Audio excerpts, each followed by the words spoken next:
ಆತ್ಮೀಯರೇ, MS ಚಾನಲ್ಗೆ ಸುಸ್ವಾಗತ. MS ಚಾನಲನ್ನು ಸಬ್ಸ್ಕ್ರೈಬ್ ಮಾಡಿಕೊಳ್ಳಿ ಹಾಗೂ ಕೆಳಗೆ ಕಾಣುವ ಬೆಲ್ ಐಕನನ್ನು ಒತ್ತಿ ಎಲ್ಲ ವಿಡಿಯೋಗಳನ್ನು ನೋಡಿ ಆನಂದಿಸಿ. ಎಲ್ಲರಿಗೂ ಒಳಿತಾಗಲಿ, ಎಲ್ಲರಿಗೂ ಶುಭವಾಗಲಿ.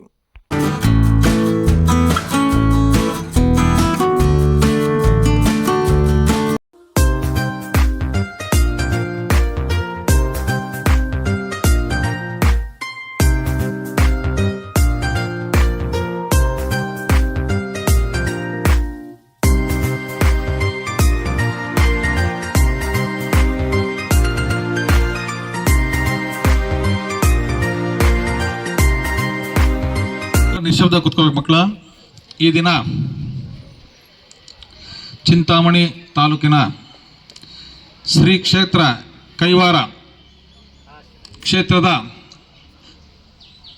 ಶ್ರೀ ಯೋಗಿ ನಾರಾಯಣ ಯತೀಂದ್ರರು, ನಾವು ತಾತಯ್ಯ ಅಂತಲೇ ಕರೆಯುವಂತಹ ಶ್ರೀ ಯೋಗಿ ನಾರಾಯಣ ಯತೀಂದ್ರರ 300ನೇ ಜಯಂತಿಯ ಒಂದು ಕಾರ್ಯಕ್ರಮ ಇಡೀ ನಮ್ಮ ಕರ್ನಾಟಕ ರಾಜ್ಯದಲ್ಲಿ ಸಂಭ್ರಮದಿಂದ ನಡೆಯುತ್ತಿರುವಂಥ ಈ ಒಂದು ಸಂದರ್ಭದಲ್ಲಿ ನಮ್ಮ ಶಾಲೆಯಲ್ಲಿ ಕೂಡ ನಾವು ಆಚರಿಸ್ತಾ ಇದ್ದೀವಿ.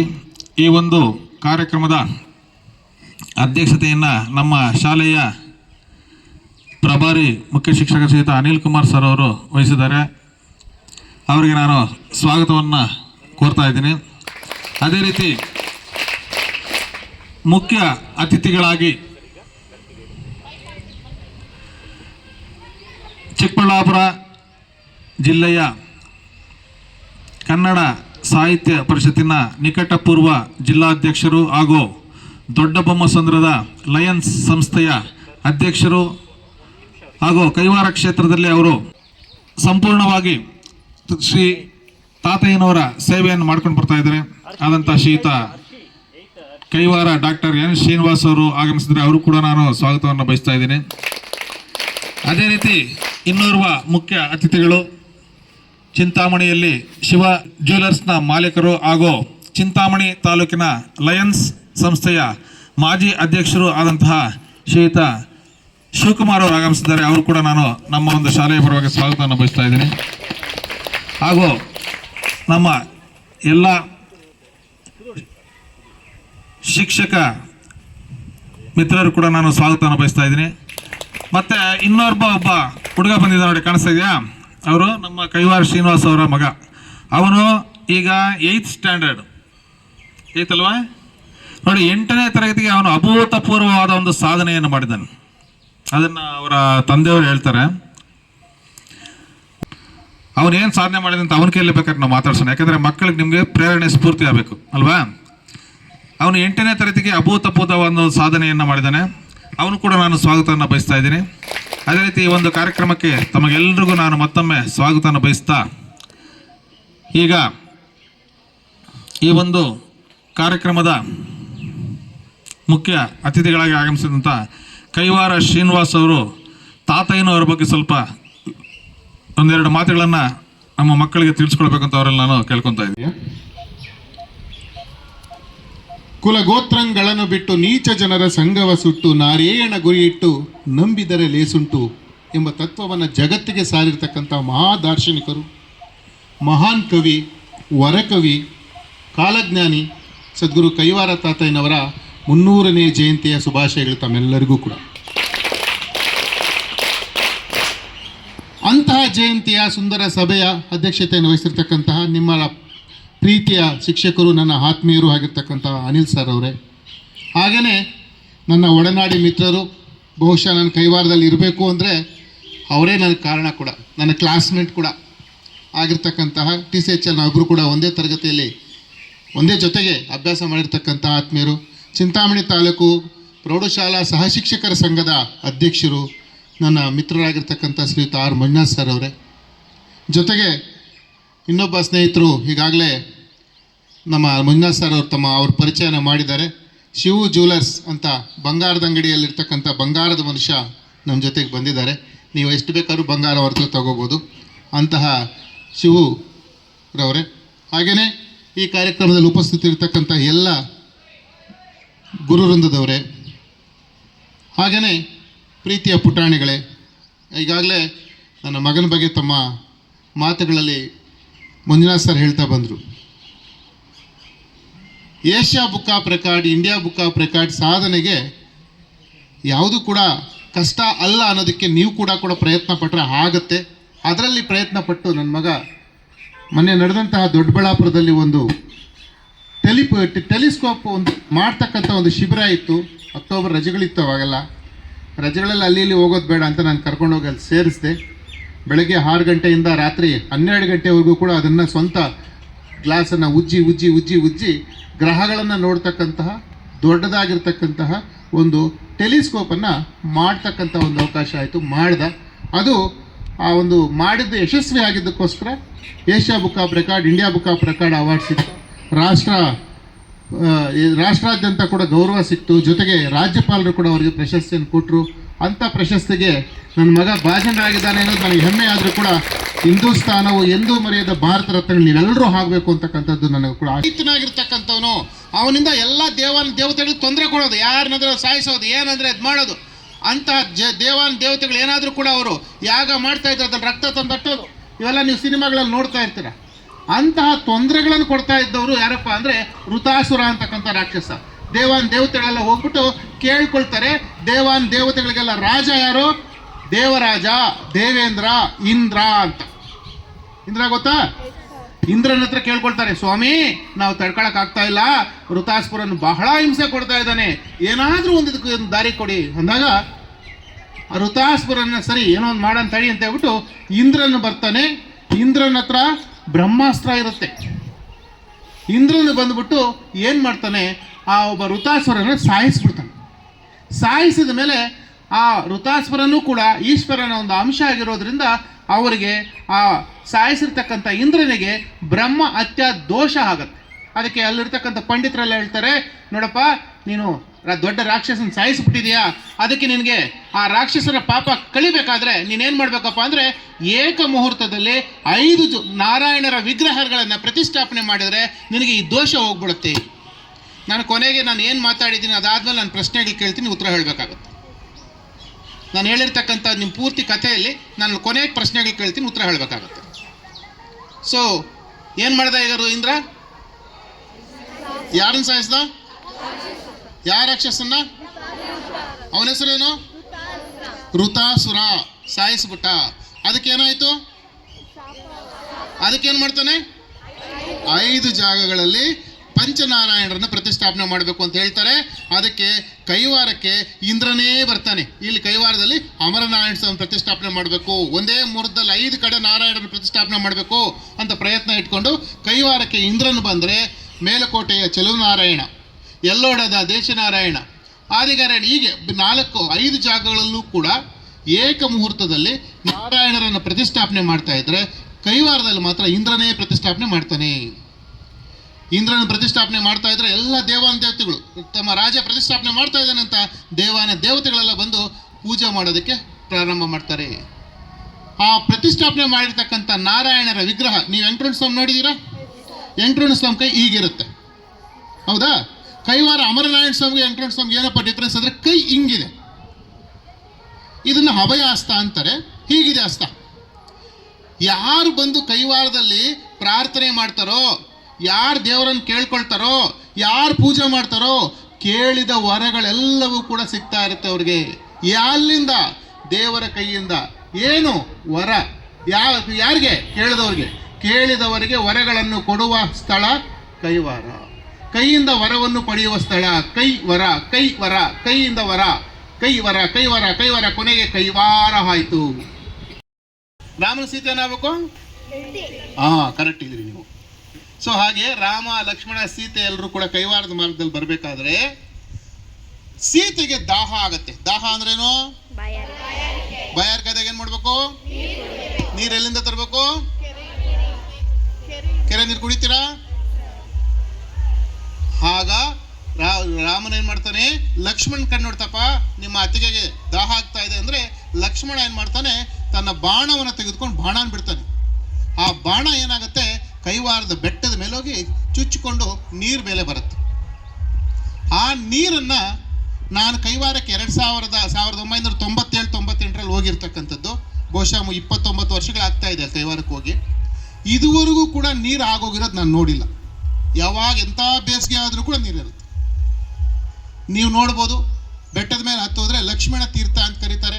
ಆ ನೀರನ್ನು ಇಟ್ಕೊಂಡು ನಾವು ಮುಖ ತೊಳ್ಕೊಬೋದು, ಕುಡಿದು ಬರ್ಬೋದು. ಆ ರೀತಿ ಇರ್ತಕ್ಕಂಥದ್ದು ನಡೆದಿದ್ದು ಯಾವಾಗ? ದ್ವಾಪರ ಯುಗದಲ್ಲಿ ನಡೆಯುತ್ತೆ. ಈಗ 1ನೇ ಯುಗದ ಸ್ಟೋರಿ ಆಯಿತು, 2ನೇ ಯುಗದ ಆಯಿತು, ಇನ್ನು 3ನೇ ಯುಗ ಯಾವುದು? ತ್ರೇತಾಯುಗ ಆಗೋಯ್ತು. ಈಗ ದ್ವಾಪರ ಯುಗ. ದ್ವಾಪರ ಯುಗದಲ್ಲಿ ಯಾರು? Very good, Krishna. ಪಂಚಪಾಂಡವರು, ಕೌರವರು, ಕುರುಕ್ಷೇತ್ರ, ಇವೆಲ್ಲವೂ ಕೂಡ ಆ ಯುಗದಲ್ಲಿ ನಡೆಯುತ್ತೆ. ಕುರುಕ್ಷೇತ್ರದಲ್ಲಿ ಏನಾಗಿದ್ದು, ಪಾಂಡವರು ಏನು ಮಾಡ್ತಾರಪ್ಪ ಅಂದರೆ, ಹೊರಗಿನ ಅರಮನೆಯಿಂದ ತಪ್ಪಿಸ್ಕೊಂಡಿರ್ತಕ್ಕಂಥ ಪಾಂಡವರು ಸೀದಾ ಕೈವಾರಕ್ಕೆ, ಬ್ರಾಹ್ಮಣರ ಅಗ್ರಹಾರ ಆಗಿರ್ತಕ್ಕಂಥ ಕೈವಾರಕ್ಕೆ ಬಂದು ನೆಲೆಸ್ತಾರೆ.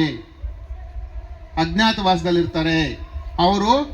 ಅಲ್ಲಿ ಪಾಂಡವರಿಗೂ ಕೌರವರಿಗೂ ಏನು ನಡೆಯುತ್ತೆ? ಯುದ್ಧಕ್ಕೆ ಮೊದಲು ಗೇಮ್ ಆಟ ನೋಡಿ, ಚೆನ್ನಾಗಿದೆ, ತುಂಬ ಚೆನ್ನಾಗಿದೆ. ಪಗಡೆ ಆಡ್ತಾರವರು, ಒಂಥರ ಜೂಜದು.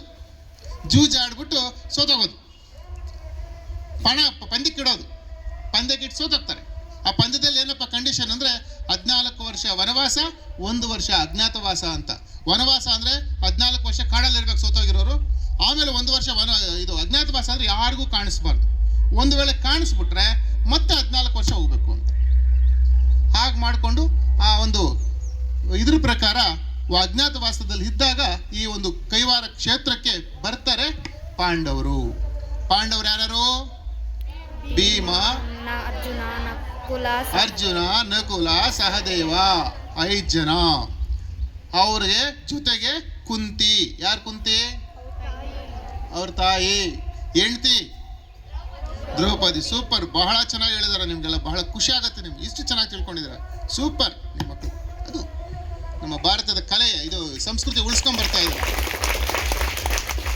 ಆ ಎಲ್ಲ ಪಾಂಡವರು ಕೂಡ ಎಲ್ಲಿಗೆ ಬರ್ತಾರಪ್ಪ ಅಂದರೆ, ಈ ಒಂದು ಕೈವಾರಕ್ಕೆ ಬರ್ತಾರೆ.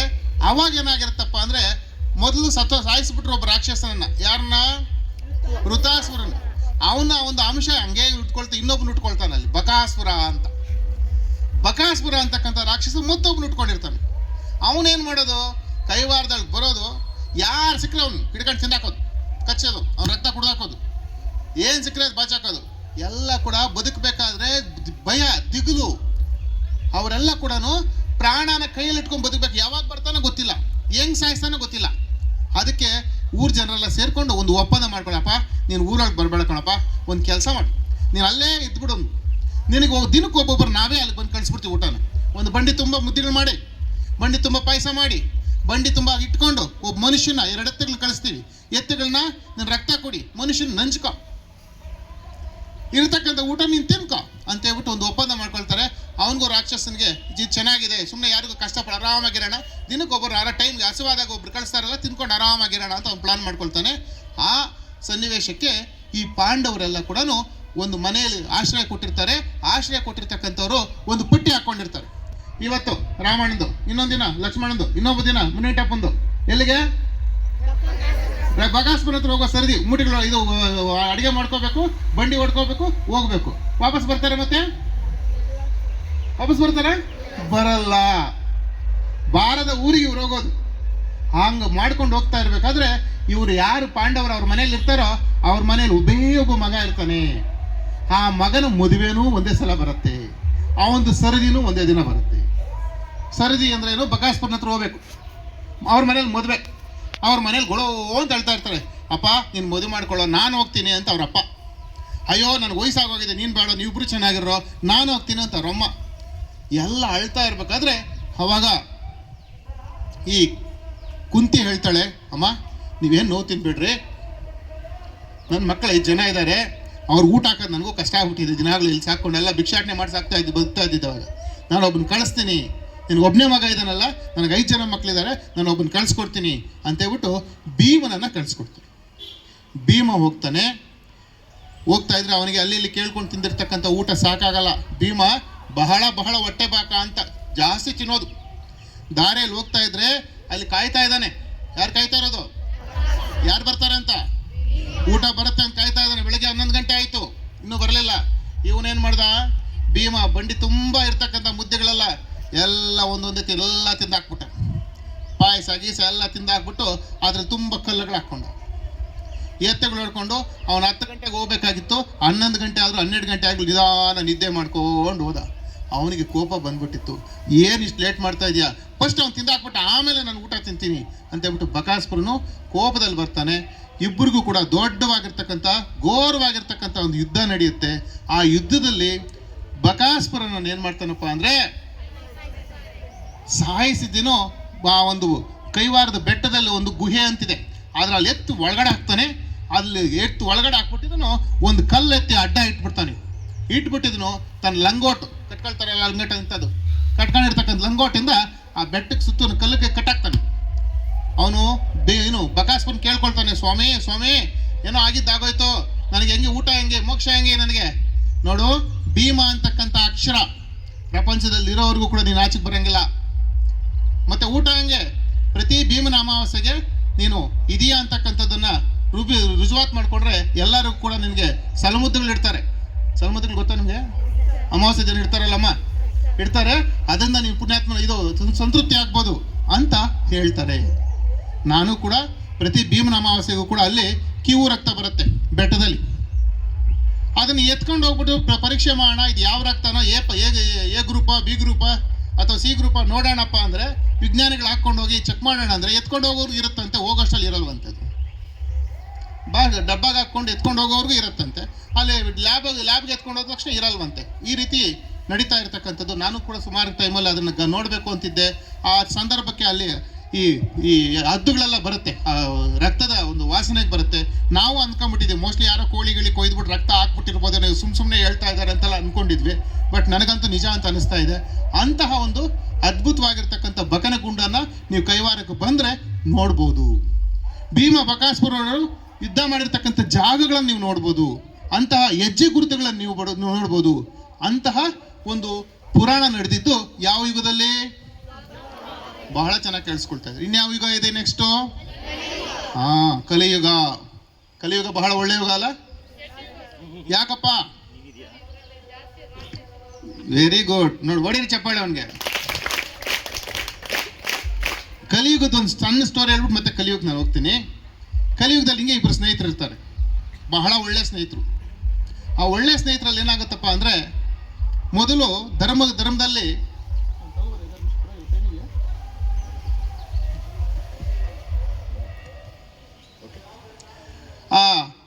ಇಬ್ಬರು ಸ್ನೇಹಿತರು ಇರ್ತಾರೆ. ಆವಾಗ ಕಾಶಿ ಯಾತ್ರೆಗೆ ಹೋಗೋದಂದ್ರೆ ಮನೆಯಲ್ಲಿ ಆಸ್ತಿ ಎಲ್ಲ ಮಾರಾಕ್ಬಿಟ್ಟು ಕಾಶಿ ಯಾತ್ರೆ ಹೋಗ್ಬೇಕು. ಯಾಕಂದ್ರೆ ಕಾಶಿಗೆ ಹೋದವ್ರು ವಾಪಸ್ ಬರಲ್ಲ ಅಂತ. ಕಾಶಿಗೆ ಹೋಗೋದು ಯಾವಾಗ? ಕೊನೆಯಲ್ಲಿ 60 ವರ್ಷ ಆದಮೇಲೆ ಕಾಶಿ ಯಾತ್ರೆ ಹೋಗ್ತಾರೆ ಅಂದರೆ ಹಂಗೆ ಹೋಗ್ಬಿಟ್ಟು ಅಲ್ಲೇ ಸತ್ತೋಗ್ಬಿಡ್ತಾರೆ ಅನ್ನೋದು ಮಾಮೂಲಿ ಪ್ರತೀತಿ ಇದ್ದಿದ್ದು ಅವಾಗ. ಇವಾಗ ಇದ್ದಂಗೆಲ್ಲ ಬಸ್ಸುಗಳು, ಕಾರುಗಳು, ರೈಲುಗಳು ಇರಲಿಲ್ಲ ಅವಾಗ ಕಾಶಿ ಯಾತ್ರೆ ಹೋದರೆ ಜೀವನದಲ್ಲಿ ಸಾರ್ಥಕತೆ ಅಂತ. ಇಬ್ಬರು ಸ್ನೇಹಿತರು ಇರ್ತಾರೆ, ಒಬ್ರಿಗೊಬ್ರು ಒಳ್ಳೆ ಸ್ನೇಹಿತರು. ಅವರು ಏನು ಮಾಡ್ತಾರಪ್ಪ ಅಂದರೆ, ಸತ್ಯಯುಗದಲ್ಲಿ ಇರ್ತಕ್ಕಂಥವ್ರು, ಅಪ್ಪ ನಾನು ಹೆಂಗೋ ಕಾಶಿ ಯಾತ್ರೆ ಹೋಗ್ತಾ ಇದ್ದೀನಿ, ತಗೋ ನನ್ನೆಲ್ಲ ಆಸ್ತಿ ಎಲ್ಲ ಕೂಡ ಮಾರಿದ್ದೀನಿ, ಇಲ್ಲ ನಿನ್ನ ಹತ್ರ ಇಟ್ಕೊಂಡಿರೋ ಅಂತೇಳ್ಬಿಟ್ಟು ಒಂದು 4 ಬಿಂದಿಗೆಗಳು ತುಂಬ ಬಂಗಾರ ಅಂತ ಮಾಡಿಬಿಟ್ಟು ಅವ್ರ ಮನೇಲಿ ಎತ್ಕೊಂಡೋಗಿ ಇಡ್ತಾರೆ. ಯಾರ ಮನೆಯಲ್ಲಿ? ಫ್ರೆಂಡ್ ಮನೇಲಿ ಇಟ್ಬಿಟ್ಟಿದ್ನು. ಅಪ್ಪ ನಾನು ಕಾಶಿ ಯಾತ್ರೆ ಹೋಗಿ ಬರ್ತೀನಿ ಕಣಪ್ಪ, ಹೋಗಿ ಬಂದ್ಬಿಡ್ತೀನಿ ಅಂತೇಳ್ಬಿಟ್ಟು ಇವನು ಕಾಶಿ ಯಾತ್ರೆ ಹೋಗ್ತಾನೆ. ಇವ್ರು ಇಟ್ಟಿರ್ತಕ್ಕಂಥದ್ದು, ಅವ್ರ ಪಾಪ ಇಟ್ಟಿದ್ದಾನೆ, ಈ ಸದಿ ಯಾವಾಗನ ಪಾಪ ಎತ್ಕೊಂಡು ಹೋಗಪ್ಪ, ನಿಮ್ಮ ಆಸ್ತಿ ನಮ್ಗೇನು ಕಾಪ ಬೇಕು ಅಂತ ಅವ್ನು ಒಳ್ಳೆಯವನು ಇಟ್ಕೊಂಡಿರ್ತಾನೆ. ಸರಿ, ಇವ್ನು ಕಾಶಿ ಯಾತ್ರೆ ಮುಗಿಸ್ಕೊಂಡ, ಇವ್ನ ಟೈಮ್ಗೆ ಏನೂ ಆಗಲಿಲ್ಲ. ಮತ್ತೆ ವಾಪಸ್ ಬರೋ ಟೈಮ್ಗೆ ಏನಾಗೋಗಿದೆಯಪ್ಪ ಅಂದರೆ, ಈ ಕಾಲ ಬದಲಾವಣೆ ಆಗೋಯ್ತು, ಕಲಿಯುಗ ಹುಟ್ಟುಬಿಡ್ತು. ಕಲಿಯುಗದಲ್ಲಿ ಏನಾಗುತ್ತಪ್ಪ ಅಂದರೆ, ಮೊದಲು ಸತ್ಯ ನಡೆಯಲ್ಲ, ಸುಳ್ಳು ನಡೀತದೆ. ಸರಿ ಬರ್ತಾನೆ, ಅಲ್ಲಿಂದ ಪ್ರಸಾದ ತೊಗೊಂಡಿದ್ದು ಸೀದಾ ಫ್ರೆಂಡ್ ಮನೆಗೆ ಹೋದ. ಏನಪ್ಪ ಚೆನ್ನಾಗಿದೆ ಅಣ್ಣ, ಚೆನ್ನಾಗಿದೆ, ಪ್ರಸಾದ ತೊಗೊಳಪ್ಪ, ತುಂಬ ಸಂತೋಷ, ಖುಷಿ ಆಯಿತು, ಎಲ್ಲ ಆಯಿತು. ಏನೋ ಅವನೇ ಕೊಡ್ತಾನೇನೋ, ಇದು ಕೊಟ್ಟಿರ್ತಕ್ಕಂಥ 4 ಬಿಂದಿಗೆಗಳು ತುಂಬ ನಂದು ಇಟ್ಟಿರ್ತಕ್ಕಂಥ ಬಂಗಾರದ ನಾಣ್ಯಗಳದ್ದು ಇದೆಯಲ್ಲ ಕೊಡ್ತಾನೆ ಅಂತ ಕಾಯ್ತಾನೆ. ಆಯಿತು, ಊಟ ಮಾಡ್ದ. ಸ್ವಲ್ಪ ಹೊತ್ತು ಕೂತ್ಕೊಂಡ, ಅವ್ನು ಕ್ಯಾರೇ ಅನ್ನಲಿಲ್ಲ, ಎಲ್ಲ ಊಟ ಮಾಡ್ತಾ ಇದ್ದಾನೆ. ನಿನ್ಗೆ ಇಟ್ಟಿರೋ ಬಂಗಾರ ಇಲ್ಲಿದೆಯಾ ಅಂದರೆ ಬಂಗಾರದ ಬಗ್ಗೆ ಉಸಿರೇ ಇರ್ತಾ ಇಲ್ಲ. ಅಲ್ಲಿಗೂ ಸ್ವಲ್ಪ ಮಾಡ್ಕೊಂಡು ಕೇಳೇ ಬಿಟ್ಟ, ಅಪ್ಪ ನಾನು 4 ಬಿಂದಿಗೆ ಇಟ್ಬಿಟ್ಟೋದ್ನಲ್ಲಪ್ಪ ಬಂಗಾರ ಅಂತ. ಹೌದಾ, ಬಂಗಾರ ಇಟ್ಟ ನೀನು? ಯಾವಾಗ? ಯಾರ ಕೈ ಕೊಟ್ಟೆ? ಅವನಿಗೆ ನೋವಾಗೋಯ್ತು. ನೀನು ಬಂಗಾರ ಕುಡ್ದಿದ್ರೂ ಪರವಾಗಿಲ್ಲ, ಇಂಥ ಮಾತು ಹೇಳೋದಾ? ನನ್ನ ಫ್ರೆಂಡ್ ನೀನು ತಿಂದಾಕ್ಬೇಕಾದ್ರೆ ಹಿಂಗೆ ಸುಳ್ಳು ಹೇಳೋದಾ? ಕೊಟ್ಟೋದ್ನಲ್ಲ ನೀನೇ ಅವತ್ತು, ನಂದೆಲ್ಲ ಆಸ್ತಿ ಎಲ್ಲ ಮಾರ್ಬಿಟ್ಟು ಇಟ್ಕೊಂಡಿರಪ್ಪ, ವಾಪಸ್ ಬಂದರೆ ಅಕಸ್ಮಾತ್ ನನಗೆ ವಾಪಸ್ ಕೊಡು, ಇಲ್ಲ ನೀನು ಇಟ್ಕೊ ಅಂತ ಹೇಳಿದ್ನಲ್ಲಪ್ಪ, ಹಿಂಗೆ ಮಾಡ್ಬೋದಾ ಅಂದರೆ ಇದೇನು ಅಂತ ಹೊಸ್ದಾಗಿ ಮಾತಾಡ್ತಾ ಇದ್ದೀನಿ ನೀನು. ಮೋಸ್ಟ್ಲಿ ನೀನು ಹೋಗ್ಬೋದು, ಇದು ಕಾಶಿ ಯಾತ್ರೆಗೆ ಹೋಗ್ಬೋದು, ತಲೆಗಿಲ್ ಕೆಟ್ಟೋಗಿರ್ಬೇಕು ನಿನಗೆ. ಸರಿ ಗೊಳು ಅಂತ ಹತ್ಕೊಂಡು ದಾರಿಯಲ್ಲಿ ಬರ್ತಾ ಇರ್ತಾನೆ. ಆವಾಗ ಎಂಥ ಕಾಲ ಬಂತಪ್ಪ ಇದು. ನೋಡ್ದಾ, ಸ್ನೇಹಿತತ್ವಕ್ಕೆ ಬೆಲೆ ಇಲ್ಲ, ನ್ಯಾಯ ಇಲ್ಲ, ಧರ್ಮ ಇಲ್ಲ, ಎಂಥ ದುರ್ಕಾಲನಪ್ಪ, ಎಂಥ ಕೆಟ್ಟ ಕಾಲನಪ್ಪ ಅಂತ ಬೈಕೊಂಡು ಹೋಗ್ತಾ ಇರ್ತಾನೆ. ಅದನ್ನು ಕೇಳಿಸ್ಕೊಳ್ತಾನೆ ಕಲಿಪುರುಷ. ಓ ಏನಯ್ಯ ನನ್ನ ಕಾಲನ ಬೈತಾ ಇದ್ದೆ, ಯಾಕಯ್ಯ ನೀನು ಕಲಿಯುಗದ ಅಧಿಪತಿ ನಾನು, ನನ್ನ ಕಾಲನ ಯಾಕೆ ಬೈತಾ ಇದ್ದೀನಿ ನೀನು?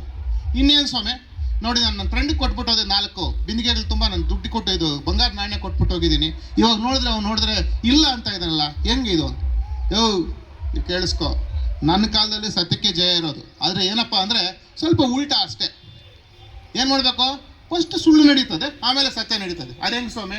ಇವಾಗ ಒಂದು ಕೆಲಸ ಮಾಡು, ನೀನು ನಿನ್ನ ಫ್ರೆಂಡ್ ಹತ್ರ ಏನು ಮಾಡಿದ್ಯಾ, 4 ಬಿಂದಿಗೆ ಕೊಟ್ಟಿದ್ಯಲ್ಲ, ನೀನು ಸೀದಾ ಹೋಗಿ ರಾಜನ ಹತ್ರ ಕಂಪ್ಲೇಂಟ್ ಕೊಡು.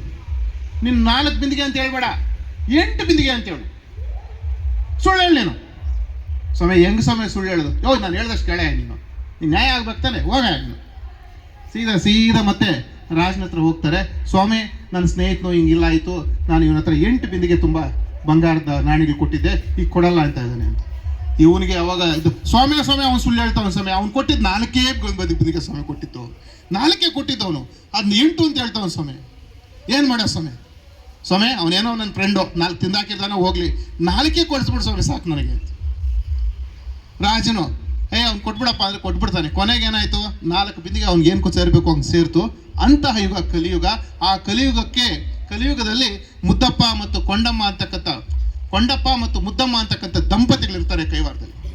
ಅವರು ಕೂಡ ಅಮರನಾರಾಯಣ ಸ್ವಾಮಿಯ ಭಕ್ತರು. ಮಕ್ಕಳಾಗಲ್ಲ, ಮಕ್ಕಳು ಬೇಕು ಅಂತ ಅಮರನಾರಾಯಣ ಸ್ವಾಮಿಯರನ್ನ ಏನು ಮಾಡ್ತಾ ಇರ್ತಾರೆ, ಪ್ರಾರ್ಥನೆ ಮಾಡ್ತಾ ಇರ್ತಾರೆ. ಒಂದ್ಸಲ ಅಮರನಾರಾಯಣ ಸ್ವಾಮಿ ಕನಸಲ್ಲಿ ಬಂದು, ಅಮ್ಮ ನಿನಗೆ ಮಗು ಆಗುತ್ತೆ, ಯೋಚನೆ ಮಾಡಬೇಡ ಅಂದಾಗ ಇವ್ರಿಗೆ ಒಂದು ಮಗು ಹುಟ್ಟುತ್ತೆ. ಮಗು ಹುಟ್ಟಿದ ತಕ್ಷಣನೇ ಏನಾಗುತ್ತೆ, ಕೈವಾರ ತಾತಯ್ಯನವರು ಮಗುವಾಗಿ ಹುಟ್ಟುತ್ತಾರೆ. ಹುಟ್ಟಿರ್ತಕ್ಕಂಥ ಮಗುವಾಗಿ ಹುಟ್ಟಿದ ತಕ್ಷಣನೇ ನಮ್ಮ ಅಣ್ಣನಿಗೆ ಮಕ್ಕಳೇ ಇಲ್ದಲ್ವ. ಆ ಅಣ್ಣ ಅಂದರೆ ಯಾರು? ಮುದ್ದಪ್ಪ ಮತ್ತು ಕೊಂಡಮ್ಮ ಅಂತ ಹೇಳಿದೆ. ಕೊಂಡಪ್ಪನ ತಂಗಿ ಒಬ್ಬ ಇರ್ತಾಳೆ, ಆ ತಂಗಿ ಹೆಸರು ಧರ್ಮಕ್ಕ ಅಂತ. ಯಾರು? ಧರ್ಮಕ್ಕ. ನಮ್ಮ ಅಣ್ಣನಿಗೆ ಮಕ್ಕಳು ಆಗದೇ ಇದ್ರೆ ಪರವಾಗಿಲ್ಲ, ನನಗೆ ಒಳ್ಳೆಯದು ಅಂತ ಅಂದ್ಕೊಳ್ತಾಳೆ. ಯಾಕೆ? Very good. ನೋಡಿ, ಭಾಳ ಚೆನ್ನಾಗಿ ಕೇಳಿಸ್ಕೊಳ್ತಾ ಇದ್ರಿ.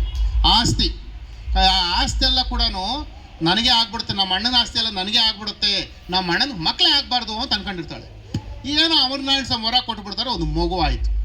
ಅಯ್ಯೋ ಬೇಡ ಅನ್ಕೊಂಡ್ರೆ ಹಾಕ್ಬಿಟ್ರೆ ಈ ಮಗುನೇನೋ ಸಾಯಿಸಾಕ್ಬಿಡ್ಬೇಕು ಅಂತ ಪ್ಲಾನ್ ಮಾಡ್ತಾಳೆ ಧರ್ಮಕ್ಕ. ಆ ಮಗು ಆಗೋ ಸಂದರ್ಭಕ್ಕೆ ಆ ಇಬ್ಬರು ಕೂಡ ಯಾರ ತಾಯಿ ತೀರ್ಕೊಂಡ್ಬಿಡ್ತಾಳೆ, ಮುದ್ದಮ್ಮ ತೀರ್ಕೊಂಡ್ಬಿಡ್ತಾಳೆ. ಆ ಮಗು ಹುಟ್ಟುತ್ತೆ. ಆ ಹುಟ್ಟತಕ್ಕಂಥ ಮಗುನ ಸಾಯಿಸ್ಬೇಕು ಅಂತ ಹೇಳ್ಬಿಟ್ಟು ಈ ಧರ್ಮಕ್ಕ ಆ ಮಗುನ ಎತ್ಕೊಂಡು ಹೋಗಿ ನೀರಲ್ಲಿ ಹಾಕ್ಬೋಣ ಅಂತ ಎತ್ಕೊಂಡು ಹೋಗ್ತಾ ಇರಬೇಕಾದ್ರೆ ಏನಾಗುತ್ತೆ, ಒಂದು ಹಾವು ಅಡ್ಡ ಬರುತ್ತೆ. ಆ ಹಾವು ನೋಡ್ಬಿಟ್ಟು ಆ ಧರ್ಮಕ್ಕ ಓಡಾಗ್ಬಿಡ್ತಾಳೆ, ಆ ಮಗುನಲ್ಲೇ ಬಿಟ್ಬಿಟ್ಟು. ಮತ್ತೆ ಆ ಮಗುನ ಭೀಮಲಿಂಗೇಶ್ವರನ ದೇವಸ್ಥಾನದ ಅರ್ಚಕರು ಏನು ಮಾಡ್ತಾ ಇರ್ತಾರಪ್ಪ ಅಂದರೆ, ಆ ಮಗುನ ಸಾಕ್ತಾ ಇರ್ತಾರೆ. ಅವಾಗೆ ವಿಷಯನ ಭೀಮನ ಬಕಾಸುರನ ಸಾಯಿಸ್ದ ಅಂತ ಹೇಳ್ದ. ಇನ್ನು ಸ್ವಲ್ಪ ಅಲ್ಲಿ ವಿಷಯ ಏನಪ್ಪ ಅಂದರೆ, ಬಕಾಸುರನ ಸಾಯಿಸಿದ ಮೇಲೆ ಅವನಿಗೂ ಕೂಡ ಬ್ರಹ್ಮಹತ್ಯೆ ದೋಷ ಆಗುತ್ತೆ. ಇಂದ್ರನಿಗೆ ಬ್ರಹ್ಮಹತ್ಯೆ ದೋಷ ಆಗೋದಕ್ಕೆ ಏನು ಮಾಡ್ತಾನಲ್ವಾ, ಮತ್ತೆ ಭೀಮನಿಗಾಗತ್ತಲ್ವ. ಅವಾಗ ಏನು ಮಾಡ್ತಾರಪ್ಪ ಅಂದರೆ, ಈ 5 ಜನರ ಅಣ್ಣ ತಮ್ಮಂದ್ರದ್ದು ಭಾಗ ಹಂಚ್ಕೊಂಡು ಅಲ್ಲಿ ಪಂಚಲಿಂಗೇಶ್ವರ ದೇವಸ್ಥಾನ ಇದೆ, ಭೀಮಲಿಂಗೇಶ್ವರದು. 5 ಜನ ಕೂಡ ಕೈವಾರದಲ್ಲಿ ಲಿಂಗಗಳನ್ನು ಪ್ರತಿಷ್ಠಾಪನೆ ಮಾಡ್ತಾರೆ. ನೀವು ಯಾವತ್ತು ಬೇಕಾದರೂ ಕೈವಾರಕ್ಕೆ ಹೋದರೆ ಭೀಮಲಿಂಗೇಶ್ವರ ದೇವಸ್ಥಾನ ಅಂತಿದೆ, ಅಲ್ಲಿ 5 ಜನ ಲಿಂಗಗಳನ್ನು ಪ್ರತಿಷ್ಠಾಪನೆ ಮಾಡಿರ್ತಕ್ಕಂಥದ್ದಿದೆ, ನೀವು ನೋಡ್ಬೋದು. ಕಲಿಯುಗಕ್ಕೆ ಬಂದಾಗ ಕೈವಾರ ತಾತಯ್ಯನವರು ಈಗೇನು ಬ್ರಾಹ್ಮಣರ ಮನೆಯಲ್ಲಿ, ಅರ್ಚಕರ ಮನೆಯಲ್ಲಿ, ಆ ಒಂದು ಭೀಮಲಿಂಗೇಶ್ವರ ದೇವಸ್ಥಾನದ ಅರ್ಚಕರ ಮನೆಯಲ್ಲಿ ಬೆಳೀತಾ ಕೊನೆಗೆ ಏನಾಗುತ್ತಪ್ಪ ಅಂದರೆ, ತನ್ನ ಅತ್ತೆಯ ಮಗಳು, ಅತ್ತೆ ಅಂದ್ರೆ ಧರ್ಮಕ್ಕನಿಗೆ ಒಬ್ಬಳು ಮಗಳಿರ್ತಾಳೆ, ಆಯಮ್ಮನ ಹೆಸರು ಮುನಿಯಮ್ಮ ಅಂತ. ಏನಂತ? ಮುನಿಯಮ್ಮನ ಜೊತೆ ಆಯಪ್ಪ ಧರ್ಮಕ್ಕ ಏನು ಮಾಡ್ತಾಳೆ, ಈಗ ಯಾರು ತಂದೆ ತಾಯಿ ಇಲ್ದದ ಮಗು ಅಂತ ಹೇಳ್ಬಿಟ್ಟು ಮದುವೆ ಮಾಡಿಸ್ತಾರೆ. ಕೈವಾರ ತಾತಯ್ಯನ ನಾರಾಯಣಪ್ಪ ಅಂತ ಹೆಸರಿಕ್ತಾರೆ. ಇವ್ರಿಬ್ಬರಿಗೂ ಮದುವೆ ಆಗುತ್ತೆ. ಮದುವೆ ಆದಮೇಲೆ ದಿನಾಗಳು ಕೂಡ ತಿನ್ನೋದಕ್ಕೆ ಬೇಕಲ್ಲ, ಏನು ಮಾಡೋದು? ಈಗ ನೋಡಿ, ನಾವು ನಿಮ್ಗೆ ಇಲ್ಲಿ ಪಾಠ ಮಾಡಿದ್ರೆ ಮೇಷ್ಟ್ರಿಗೆಲ್ಲ ಸಂಬಳ ಬರುತ್ತೆ. ನಿಮ್ಮ ಅಪ್ಪ ಇಲ್ಲಿ ನಿಮ್ಮನ್ನು ಕಳಿಸ್ಬೇಕಾದ್ರೆ ಏನೋ ಮಾಡ್ತಾ ಇರ್ತಾರೆ, ಕೂಲಿ ನಾಲಿ ಏನೋ ಕಷ್ಟಪಟ್ಟು ಮಾಡ್ತಾ ಇರ್ತಾರೆ, ಏನೋ ಕೆಲಸ ಮಾಡಬೇಕು. ಹಾಗೆ ಅವರು ವೃತ್ತಿಯನ್ನು ಬಳೆ ವ್ಯಾಪಾರ ಮಾಡೋ ವೃತ್ತಿಯನ್ನು ಇಟ್ಕೊಂಡಿರ್ತಾರೆ. ಬಳೆಗಳು ಹಾಕ್ಸೋದು, ಮನೆ ಮನೆಗೆ ಹೋಗಿ ಬಳೆಗಳು ಎತ್ಕೊಂಡು ಹೋಗೋದು, ವ್ಯಾಪಾರ ಮಾಡೋದು. ಈ ಹೆಣ್ಮಕ್ಳು ಏನು ಮಾಡ್ತಾರೆ, ಓ ಬಳೆಣ ಬಾಪ ಬಾಪ ಬಾಪ ಅಂತ ಕರೆಯೋದು, ಕೈಗಳು ತುಂಬ ಬಳೆ ಹಾಕ್ಸ್ಕೊಳ್ಳೋದು, ಕಾಸುಗಳು ನಾಳೆ ಕೊಡ್ತೀನಿ ನಾನು. ಕೊಟ್ಟವ್ರ ಹತ್ರ ಈಸ್ಕೊಳ್ತಾ ಇದ್ದ, ಕೊಡದೇ ಇರೋ ಹತ್ರ ಹಂಗೆ ಬರ್ತಾ ಇದ್ದ. ಎಲ್ಲ ಹೆಣ್ಮಕ್ಳಲ್ಲೂ ಕೂಡ ಮಹಾಲಕ್ಷ್ಮಿಯನ್ನ ತಾಯಿ ದೇವತೆಯರನ್ನ ದರ್ಶನ ಮಾಡಿಕೊಂಡು ವಾಪಸ್ ಬರ್ತಾ ಇದ್ದ. ವಾಪಸ್ ಬಂದರೆ ಬರೀ ಜೋಳಿಗೆಯಲ್ಲಿ ಬಳೆಗಳು ಎತ್ಕೊಂಡು ಹೋದಾಗ ಬಳೆಗಳು ತುಂಬ ಇರ್ತಾ ಇತ್ತು. ವಾಪಸ್ ಬರೋಕ್ಕಾದ್ರೆ ಜೋಳಿಗೆ ಖಾಲಿಯಾಗಿ ಬರ್ತಾ ಇತ್ತು. ಮನೆಯಲ್ಲಿ ಮಕ್ಕಳು ಜಾಸ್ತಿ, ಆದರೆ ತಿನ್ನೋದಕ್ಕೆ ಊಟಕ್ಕೆ ತುಂಬ ಕಷ್ಟ ಆಗುತ್ತೆ. ಅಂಥ ಸನ್ನಿವೇಶದಲ್ಲಿ ಮುನಿಯಮ್ಮ ಕೈವಾರ ತಾತಯ್ಯನವ್ರ ಮೇಲೆ ಅಂದರೆ ತುಂಬ ಗಲಾಟೆ ಮಾಡ್ತಾರೆ. ಅಲ್ಲ ರೀ, ನೀವು ಹೋಗ್ತೀರಾ, ವ್ಯಾಪಾರಕ್ಕೆ ಹೋಗ್ತೀರಾ, ಬರೀ ಕೈಯಲ್ಲಿ ಬರ್ತಾ ಇದ್ದೀರಲ್ಲ, ಯಾಕೆ ಹಿಂಗೆ ಮಾಡ್ತಾ ಇದ್ದೀರಾ? ಚೆನ್ನಾಗಿ ನೀವು ಇದು ಮಾಡ್ಕೊಂಬನ್ನಿ. ಈ ಕಡೆ ಎಲ್ಲಿ ವ್ಯಾಪಾರಕ್ಕೆ ಹೋದ್ರೂ ಕೂಡ ನೀವು ಬಳೆ ಎತ್ಕೊಂಡು ಹೋದ್ರೆ ಎಲ್ಲ ಬಳೆಗೆ ಖಾಲಿಯಾಗಿ ಹೋಗುತ್ತೆ, ದುಡ್ಡು ಮಾತ್ರ ಬರಲ್ಲ. ಒಂದು ಕೆಲಸ ಮಾಡಿ, ಈ ಕಡೆ ಹೋಗ್ಬೇಡಿ, ದೂರ ಹೋಗ್ಬಿಡಿ, ನೀವು ಪರಿಚಯ ಇಲ್ದಿರೋ ಕಡೆ ಹೋಗಿ ಬಳೆ ವ್ಯಾಪಾರ ಮಾಡಿ, ಅವಾಗ ದುಡ್ಡು ಬರುತ್ತೆ, ಆರಾಮಾಗಿ ನಾವು ಮಕ್ಕಳಿಗೆ ಪೋಷಿಸ್ಬೋದು ಅಂತ ಹೇಳ್ಬಿಟ್ಟು ಚಿತ್ತೂರು ಕಡೆ ಕಳಿಸ್ಕೊಡ್ತಾರೆ. ಚಿತ್ತೂರು ಹತ್ರ ಹೋಗಿರ್ತಕ್ಕಂಥ ಕೈವಾರ ತಾತಯ್ಯನವರು ಬಳೆ ವ್ಯಾಪಾರ ಮುಗಿಸ್ಕೊಂಡು ವಾಪಸ್ ಬರ್ತಾ ಇದ್ರೆ ಅಲ್ಲಿ ಮೊಗಿಲಿ ವೆಂಕಟಗಿರಿ ಕನಮು ಅಂತ, ಏನಂತಪ್ಪ? ಮೊಗಲಿ ವೆಂಕಟಗಿರಿ ಕನುಮು ಅಂತ. ಆ ಮೊಗಲಿ ವೆಂಕಟಗಿರಿ ಕನುಮು ಹತ್ರ ಬರ್ತಾನೆ. ರಾತ್ರಿ ಆಗ್ಬಿಡುತ್ತೆ. ರಾತ್ರಿ ಆಗೋದಾಗ ಉಳ್ಕೊಳ್ತಾರೆ. ಉಳ್ಕೊಂಡಾಗ ಅಲ್ಲಿ ಪರದೇಶಿ ಸ್ವಾಮಿಗಳು ಅಂತಕ್ಕಂಥ ಸ್ವಾಮಿಗಳ ಆ ಒಂದು ಕನುಮಲ್ಲಿ ಇರ್ತಾರೆ. ಕನುಮು ಅಂದರೆ ಒಂದು ಗವಿ ಥರ ಇರ್ತಕ್ಕಂಥ ಜಾಗ. ಆ ಜಾಗದಲ್ಲಿ, ಅಪ್ಪ ನೀನು ಕಾರಣೀಭೂತನು, ನೀನು ಕಲಿಯುಗನ ಉದ್ಧಾರ ಮಾಡೋದು ಹುಟ್ಟಿರ್ತಕ್ಕಂಥ ಒಬ್ಬ ಸಂತ, ನೀನು ಬಾ ತಗೋ, ಈ ಬೆಣಚಕಲ್ ತಗೋ, ನೀನು ಹೋಗಿ ತಪಸ್ಸನ್ನು ಆಚರಿಸು. ಈ ಬೆಣಚಕಲ್ಲು ಯಾವಾಗ ನಿನ್ನ ಬಾಯಲ್ಲಿ ಕಲ್ಲು ಸಕ್ಕರೆ ಆಗುತ್ತೋ ಆವಾಗ ಸಿದ್ಧಿ ಆಗುತ್ತೆ ಅಂತ ತಿಳ್ಕೊ ಅಂತ ಹೇಳ್ಬಿಟ್ಟು ಅವರಿಗೆ ಹೇಳಿ ಒಂದು ಕಲ್ಲನ್ನು, ಬೆಣಚಕಲ್ಲನ್ನು ಕೊಟ್ಟು ಅಲ್ಲಿ ಇವರು ಪರದೇಶ ಸ್ವಾಮಿಗಳು ಕಳಿಸ್ಕೊಡ್ತಾರೆ. ನೆಕ್ಸ್ಟ್ ಮುಂದೆ ಬಂದು ಈ ಕೈವಾರ ತಾತನವರು ಕೈವಾರದಕ್ಕಿಂತ ಒಂದು 2 ಕಿಲೋಮೀಟರ್ ದೂರ ಇದೆ, ಅಲ್ಲನ್ನು ಗವಿ ಅಂತಾರೆ, ತಪೋವನ ಅಂತಾರೆ. ಅಲ್ಲಿ ಕೂತ್ಕೊಂಡು ತಪಸ್ಸನ್ನು ಆಚರಿಸ್ತಾರೆ. ತಪಸ್ಸನ್ನು ಆಚರಿಸಿದಾಗ ಅವ್ರ ಬಾಯಲ್ಲಿರ್ತಕ್ಕಂಥ ಕಲ್ಲನ್ನು ಇಟ್ಕೊಂಡು ಓಂ ನಮೋ ನಾರಾಯಣಾಯ ಅಂತಕ್ಕಂಥ ಒಂದು ಬೀಜಾಕ್ಷರವನ್ನು ಹೇಳಿ ತಪಸ್ ಮಾಡಬೇಕಾದ್ರೆ ಆ ಒಂದು ಕಲ್ಲು ಕರಗಿ ಸಕ್ಕರೆ ಆಗುತ್ತೆ. ಅವ್ರಿಗೆ ಮುಟ್ಕೊಂಡಿದ್ದೆಲ್ಲ ಯಾವ ಕಲ್ಲು ಮುಟ್ಕೊಂಡ್ರು ಕೂಡ ಸಕ್ಕರೆ ಆಗಿರುತ್ತೆ. ಅಲ್ಲೆಲ್ಲ ದನ ಮೇಯಿಸ್ತಕ್ಕಂಥ, ಕುರಿ ಮೇಯಿಸ್ತಕ್ಕಂಥ ಹುಡುಗರೆಲ್ಲ ಬರ್ತಾ ಇರ್ತಾರೆ. ಈ ಕಲ್ಲುಗಳು ಎತ್ಕೊಂಡು ತಿಂತಾ ಇರ್ತಾನೆ. ಇದೇ ನಿನ್ನ ತಾತನೆಲ್ಲ ಕಲ್ಲುಗಳು ತಿಂತಾ ಇದ್ದಾನೆ, ತಾತ ನನಗೊಂದು ಕೊಡು ಅಂತ ಮಕ್ಳು ಯಾರಿಗೆ ಕೈ ಕೊಟ್ಟರೆ ಆ ಕೈ ಕೊಟ್ಟಿರ್ತಕ್ಕಂಥ ಕಲ್ಲು ಸಕ್ಕರೆ ಆಗಿರುತ್ತೆ. ಇವರೇ ಎತ್ಕೊಂಡು ತಿನ್ನೋಕೆ ಹೋದ್ರೆ ಕಲ್ಲಾಗಿರುತ್ತೆ. ಹಾಗೆ ಎಲ್ಲರೂ ನನಗೆ ಕೊಡ್ತತ್ತ ಅಂತ ಎಲ್ಲ ಮಕ್ಕಳೆಲ್ಲ ಹೋಗೋದು. ಅಯ್ಯೋ ಅಲ್ಲೊಬ್ಬ ಸನ್ಯಾಸಿ ಇದ್ದಾರೆ, ಅದನ್ನ ಕೊಟ್ಟಿದ್ದೆಲ್ಲ ಕೂಡ ಕಲ್ಲು ಸಕ್ಕರೆ ಆಗ್ತಾ ಇದೆ, ಸಿದ್ಧಿ ಪಡೆದಿದ್ದಾರೆ ಅಂತ ಹೇಳಿದ ತಕ್ಷಣವೇ ಎಲ್ಲ ಜನರು ಕೂಡ ಅವರ ಅನುಯಾಯಿಗಳಾಗ್ತಾರೆ. ಆವಾಗ ಕುಲಗುರುಗಳು, ನೋಡಪ್ಪ ನೀನು ಬಲಿಜ ಮತಸ್ನು, ನೀನು ನಾನು ಹೇಳ್ದಂಗೆ ಕೇಳ್ಕೊಂಡಿರ್ಬೇಕು, ನೀನು ಬಲಿಜಿಗನು ಅಂತ ಹೇಳ್ಬಿಟ್ಟು ಆ ಕುಲಗುರುಗಳು ಬರ್ತಾರೆ. ನಾನು ಕುಲಗುರು ಇದ್ದೀನಿ, ನಾನು ಹೇಳ್ದಂಗೆ ನೀನು ಶರಣಾಗಬೇಕು, ನಾನು ಕೇಳ್ಕೊಂಡಿರ್ಬೇಕು ಅಂದಾಗ ಅವ್ರು ಹೇಳ್ತಾರೆ, ನಾನು ಯಾವುದೇ ಕುಲಕ್ಕೆ ಸೇರಿದವನಲ್ಲ. ಕೈವಾರ ತಾತಯ್ಯನವ್ರು ಹೇಳ್ತಾರೆ, ಎಲ್ಲ ಸಂತರು ಹೇಳೋದಿದೆ, ಮಕ್ಕಳಿಗೆ ನಂಬಿಸ್ಕೋಬೇಕಾಗಿರ್ತಕ್ಕಂಥ ಬಹು ಮುಖ್ಯ ವಿಚಾರ. ದೊಡ್ಡ ದೊಡ್ಡ ಸಂತರನ್ನು ನಾವು ಜಾತಿಯಲ್ಲಿ ಕಟ್ಟಾಕಿದ್ದೀವಿ. ಕುಲ ಗೋತ್ರಗಳನ್ನು ಬಿಟ್ಟು ನೀಚ ಜನರ ಸಂಘವ ಸುಟ್ಟು ನಾರೇಣ ಗುರಿ ಇಟ್ಟು ನಂಬಿದರೆ ಲೇಸುಂಟು ಅಂತ ಕೈವಾರ ತಾತಯ್ಯನವ್ರು ಹೇಳ್ತಾರೆ. ಕುಲ ಗೋತ್ರಗಳನ್ನು ಬಿಟ್ಟಿರ್ತಕ್ಕಂಥವನಪ್ಪ, ನನಗೆ ಸಂದರ್ಭ ಇಲ್ಲ ಅಂದಾಗ ಮತ್ತೆ ಆ ಕೈವಾರ ತಾತಯ್ಯನವರನ್ನು ಆ ಒಂದು ಗವಿ ಹತ್ರ ತಪಸ್ ಮಾಡ್ತಾ ಇರ್ತಕ್ಕ ಸಂದರ್ಭಗಳಲ್ಲಿ ಇವ್ರು ಹೋಗಿ ಬೆದರಿಸಬೇಕು, ಹೊಡಿಬೇಕು ಅನ್ನೋ ರೀತಿಯಲ್ಲಿ ಹೋಗ್ತಾರೆ. ಆವಾಗ ಗವಿ ಒಳಗಡೆಯಿಂದನೇ ಒಂದು ಹುಲಿ, ಒಂದು ಹಾವು ಪ್ರತ್ಯಕ್ಷ ಆಗುತ್ತೆ. ಇವರು ಹೆದರ್ಕೊಂಡು ವಾಪಸ್ ಓಡಿ ಬರ್ತಾರೆ. ನಂತರ ಅವರನ್ನು ಸುಮಾರು ಜನ ಶಿಷ್ಯರು ಸೇರಿಕೊಂಡು ಅವರನ್ನು ಕೈವಾರದಲ್ಲಿ ಒಂದು ಸಣ್ಣ ಆಶ್ರಮ ಕಟ್ಟಿ ಅಲ್ಲಿ ಇವರು ತಮ್ಮ ಒಂದು ವೃತ್ತಿಯನ್ನು ಮುಂದುವರಿಸ್ತಾರೆ. ಅಲ್ಲಿ ಏನಾಗುತ್ತಪ್ಪ ಅಂದರೆ ಬರ್ತಕ್ಕಂಥವರೆಲ್ಲ ಶಿಷ್ಯರು, ಮುಸ್ಲಿಮ್ಸ್ ಮಕ್ಕಳು, ಎಲ್ಲ ಮಕ್ಕಳು ಕೂಡ ಶಿಷ್ಯರಾಗುತ್ತಾರೆ ಕೈವಾರ ತಾತಯ್ಯನವರು. ಆದರೆ ಕೈವಾರ ತಾತಯ್ಯವರು ದಿನಾಗಲೂ ಏನು ಮಾಡ್ತಾ ಇರ್ತಾರೆ, ಪ್ರತಿನಿತ್ಯ ಬೆಳಗ್ಗೆ ಎದ್ದ ತಕ್ಷಣವೇ ಹೋಗೋದು, ಅಲ್ಲಿ ಪಕ್ಕದಲ್ಲಿ ಒಂದು ಹರಳಿ ಮರ ಇರುತ್ತೆ, ಹರಳಿ ಮರದಲ್ಲಿ ಒಂದು ಗರುಡು ಪಕ್ಷಿ ಇರುತ್ತೆ, ಅದಕ್ಕೊಂದು ನಮಸ್ಕಾರ ಹಾಕೋದು, ಕೃಷ್ಣಾರ್ಪಣಂ ಅಂತ ನಮಸ್ಕಾರ ಹಾಕಿದ್ರೆ ಅದು ಹೊರಟೋಗ್ತಾ ಇರುತ್ತೆ. ನಿಮಗೆಲ್ಲ ಗೊತ್ತಿದೆ, ವೆಂಕಟೇಶ್ವರ ಸ್ವಾಮಿ ದೇವಸ್ಥಾನ, ಇಲ್ಲಿ ನರಸಿಂಹಸ್ವಾಮಿ ದೇವಸ್ಥಾನ ಜಾತ್ರೆ ನಡೀತಾ ಇದೆ, ಹೌದಾ? ಯಾರು ವಾಹನ, ವೆಂಕಟೇಶ್ವರ ಸ್ವಾಮಿ ವಾಹನ ಯಾವುದು? ಗರುಡ ವಾಹನ. ಗರುಡ ಪಕ್ಷಿ ಬಂದಿದ್ದಾರೆ, ವೆಂಕಟೇಶ್ವರ ಸ್ವಾಮಿ ಬರ್ತಾ ಇದ್ದಾರೆ ಅಂತ ಈ ಪ್ರತೀತಿ. ಹಾಗಾಗಿ ಆ ಪಕ್ಷಿಗೆ ಏನು ಮಾಡಿ ನಮಸ್ಕಾರ ಆಗ್ತಾ ಇರ್ತಾರೆ. ಈ ಮುಸ್ಲಿಮ್ಸ್ ಹುಡುಗ ನೋಡ್ತಾರೆ, ಅಲ್ಲ ಅದೆಲ್ಲ ಪಕ್ಷಿಗೆ ತೊಗೊಂಡೋಗ್ಬಿಟ್ಟು ಕೋಳಿಗಳು ತಿಂತದೆ, ಮರಿಗಳು ತಿಂತದೆ ಅಂತ ಪಕ್ಷಿಗೆ ಹೋಗ್ಬಿಟ್ಟು ಇವ್ರು ನಮಸ್ಕಾರ ಆಗ್ತಾರೆ. ನಿಜಕ್ಕೂ ನೋಡೋಣ, ತಮಾಷೆ ನೋಡೋಣ ಅಂತ ಹೇಳ್ಬಿಟ್ಟು ಒಂದ್ಸಲ ಏನು ಮಾಡ್ತಾರೆ, ಒಂದು ಬೊಂಬೆನ ಮಣ್ಣಲ್ಲಿ, ಜೇಡಿ ಮಣ್ಣಲ್ಲಿ ಪಕ್ಷಿ ಥರ ಮಾಡಿಬಿಟ್ಟು ಎತ್ತು ಮರದ ಮೇಲೆ ಇಟ್ಬಿಟ್ಟು ಕೆಳಗಡೆ ಮರದ ಹಿಂದ್ಗಡೆ ಕಿತ್ಕೊಂಡು ನೋಡ್ತಾ ಇರ್ತಾರೆ. ಕೈವಾರ ತಾತನವ್ರು ಬರ್ತಾರೆ ಆಚೆಗೆ. ಅದನ್ನು ನೋಡ್ತಾರೆ, ಏನು ಕೃಷ್ಣಾರ್ಪಣ ಮತ್ತು ನಮಸ್ಕಾರ ಮಾಡ್ತಾರೆ, ಅದಕ್ಕೆ ಪ್ರಾಣ ಬಂದು ಓಡೋಗುತ್ತೆ. ಆವಾಗ ಆ ಮುಸ್ಲಿಮ್ಸ್ ಮಕ್ಕಳ ಸಂಬಂಧ ಇವರು ಜನ ಎಲ್ಲ ಕೂಡ ತಾತಯ್ಯನವ್ರಿಗೆ ಶಿಷ್ಯರಾಗ್ತಾರೆ. ಇವತ್ತಿಗೂ ಕೂಡ ಕೈವಾರ ತಾತಯ್ಯನವ್ರಿಗೆ ನೀವು ಧರ್ಮವರಂ ಈ ಕಡೆ ಅನಂತಪುರ ಸುತ್ತಮುತ್ತಲ ಕಡೆಯಿಂದ ಕೂಡ ಮುಸ್ಲಿಮ್ಸ್ ಭಕ್ತರು ಕೂಡ ಅಲ್ಲಿಗೆ ಬರ್ತಾ ಇದ್ದಾರೆ. ಆ ರೀತಿ ಒಬ್ಬ ಒಳ್ಳೆಯ ಪ್ರಭಾವ ಬೀರಿರ್ತಕ್ಕಂಥ ಸಂತರು ಕೈವಾರ ತಾತಯ್ಯನವರು. ಹಾಗೆಯೇ ಅವರು ಬಹಳಷ್ಟು ಸಾಹಿತ್ಯವನ್ನು ಬರೆದಿದ್ದಾರೆ. ಸಾಹಿತ್ಯ ಕೇಳೋದಾದರೆ ಶ್ರೀಕೃಷ್ಣ ಚರಿತಾಮೃತಮು, ಭೀಮಲಿಂಗ ಶತಕಮು, ಇಂತಹ ಸಾಹಿತ್ಯವನ್ನು ದ್ವಿಭಾಷೆಯಲ್ಲಿ ಬರೆದಿರ್ತಕ್ಕಂಥದ್ದು. ನೀವೆಲ್ಲ ಮೊನ್ನೆ ಒಂದು ಪಿಕ್ಚರ್ ಬಂತು, ಶಿಕ್ಷತ್ರ ಕೈವಾರ ತಾತಯ್ಯ ಅಂತ, ಮರೆಯಲಾರೆ ನಮ್ಮ ಅಂತ 9ನೇ ಕ್ಲಾಸಲ್ಲಿ ಒಂದು ಪದ್ಯ ಇದೆ. ನೀವು ಚಕ್ಕವಾಯಿತು ಹಣವನ್ನು ಇದೆಯಾ 9ನೇ ಕ್ಲಾಸಲ್ಲಿ ಇದೆ. ಮೋಸ್ಟ್ಲಿ ಇಲ್ಲಿಲ್ಲ ಅಂದರೆ ನೀವು ಮೋಸ್ಟ್ಲಿ ಹಿಂದಿನ ಸಿಲೆಬಸ್ಸಲ್ಲಿ ಇತ್ತು ಅಂತ ಅನಿಸುತ್ತೆ ನನಗೆ. ಈಗ ಹೊಸ ಸಿಲೆಬಸ್ ಚೇಂಜ್ ಆಗಿದ್ದರೆ ಮೋಸ್ಟ್ಲಿ ಇರಲ್ಲ. ಆ ರೀತಿ ಅವರು ಸಾಹಿತ್ಯನ ಬರೆದು ಬಹಳಷ್ಟು ಕೂಡ ಸಮಾಜ ಸುಧಾರಣಾ ಕೆಲಸ ಕಾರ್ಯಗಳನ್ನು ಮಾಡ್ತಾರೆ. ಅವರಿಗೆ ಕೈವಾರ ತಾತಯ್ಯನವರು ಕಾಲಜ್ಞಾನ, ಅಲ್ಲಿ ಕೂತ್ಕೊಂಡು ಕಾಲಜ್ಞಾನ ಹೇಳ್ತಾರೆ. 1726ರಲ್ಲಿ ಕೈವಾರ ತಾತಯ್ಯನವರು ಹುಡ್ತಾರೆ. ಎಷ್ಟರಲ್ಲಿ ಹುಡ್ತಾರಪ್ಪ? ಇವಾಗ ಎಷ್ಟಪ್ಪ? ಎಷ್ಟು ವರ್ಷ ಆಯ್ತು? ಎಷ್ಟು ವರ್ಷ ಆಯ್ತು? ಅದಕ್ಕೆ ಇವತ್ತು ನಾವು 300ನೇ ಜಯಂತಿ ಮಾಡ್ತಾ ಇರೋದು. 1726ರಲ್ಲಿ ಹುಟ್ಟಿರ್ತಕ್ಕಂಥ ಕೈವಾರ ತಾತಯ್ಯನವರು 836ವರೆಗೂ ಜನಿಸಿ 110 ವರ್ಷಗಳ ಕಾಲ ಇದ್ದು ಕಲಿಯುಗಕ್ಕೆ ಎಲ್ಲ ಕಾಲಜ್ಞಾನ ನೀಡಿ ಹೆಂಗೆ ಬದುಕಬೇಕು, ಹೇಗೆ ಬದುಕಬೇಕು, ಏನಾಗುತ್ತೆ ನೋಡಿ. 1726ರಲ್ಲಿ ನಾವು ಸ್ವತಂತ್ರರಾಗಿರಲಿಲ್ಲ. 1947ರಲ್ಲಿ ಸ್ವತಂತ್ರರಾಗಿದ್ದು ನಾವು ಅಲ್ವಾ. 300 ವರ್ಷಗಳ ಹಿಂದ್ಗಡೆನೆ ಅವ್ರು ಹೇಳಿದ್ರು ಈಗ ಮುಂದಕ್ಕೆ ಹಿಂಗಾಗತ್ತೆ. ಇವತ್ತು ಮೋದಿಯವರು ಏನು ಪ್ರಧಾನಿ ಆಗಿದ್ದಾರೆ, ಈ ಪ್ರಧಾನಿ ಇಂಥವ್ರು ಪ್ರಧಾನಿ ಆಗ್ತಾರೆ ಅಂತಕ್ಕಂಥ ಉಲ್ಲೇಖನ 1726ರಲ್ಲಿ ಅವರ ಒಂದು 17ನೇ ಶತಮಾನದಲ್ಲೇ ಕೂಡ ಹೇಳ್ಕೊಂಡ್ಬರ್ತಾರೆ. ಅಂತಹ ದಾರ್ಶನಿಕರು, ಕಾಲಜ್ಞಾನಿಗಳು, ತ್ರಿಕಾಲಜ್ಞಾನಿಗಳು ಕೈವಾರ ತಾತಯ್ಯನವರು. ಕೇಳಿದ ವರಗಳನ್ನು ಕೊಡ್ತಕ್ಕಂಥವ್ರು. ಕೈವಾರ ತಾತಯ್ಯನವರು ಹೇಳ್ತಾರೆ, ನಾರೇಣ ಏನು ಸಾರೇಕು ತಿಳಿಸಿತೆ ಕೋರಿನ ವರಮುಲಿಚ್ಚು ನಾರೇನುಡು. ನಾರೇಣ ಅಂತಕ್ಕಂಥ ಒಂದು ಮಂತ್ರನ ನೀವು ಪಠಿಸಿದ್ರೆ ನಿಮಗೆ ಕೇಳಿರ್ತಕ್ಕಂಥ ವರಗಳೆಲ್ಲ ಭಗವಂತ ಕೊಡ್ತಾನೆ. ಹಾಗಾಗಿ ನೋಡಿ, ನಮಗೆ ನಾರದ ಮಹಾಮುನಿ ನಾರಾಯಣ ಮಂತ್ರ ತರ್ತಾರೆ. ನಾರಾಯಣ ಮಂತ್ರ ಓಂ ನಮ ನಾರಾಯಣ ನಾರಾಯಣ ನಾರಾಯಣ ಅಂತೆಲ್ಲ ಎಂಟ್ರೆನ್ಸ್ ನಮ್ಮ ದೇವಸ್ಥಾನಗಳ ಮಂತ್ರ ಕೇಳಿಸ್ಕೊಳ್ತಾ ಇರ್ತೀವಿ. ಇದಕ್ಕೂ ಕೈವಾರ ತಾತಯ್ಯನವ್ರಿಗೆ ಏನು ವ್ಯತ್ಯಾಸ ಅಂದರೆ, ಕೈವಾರ ತಾತಯ್ಯನವ್ರು ಕಲಿಯುಗದಲ್ಲಿ ಬರ್ತಾರೆ.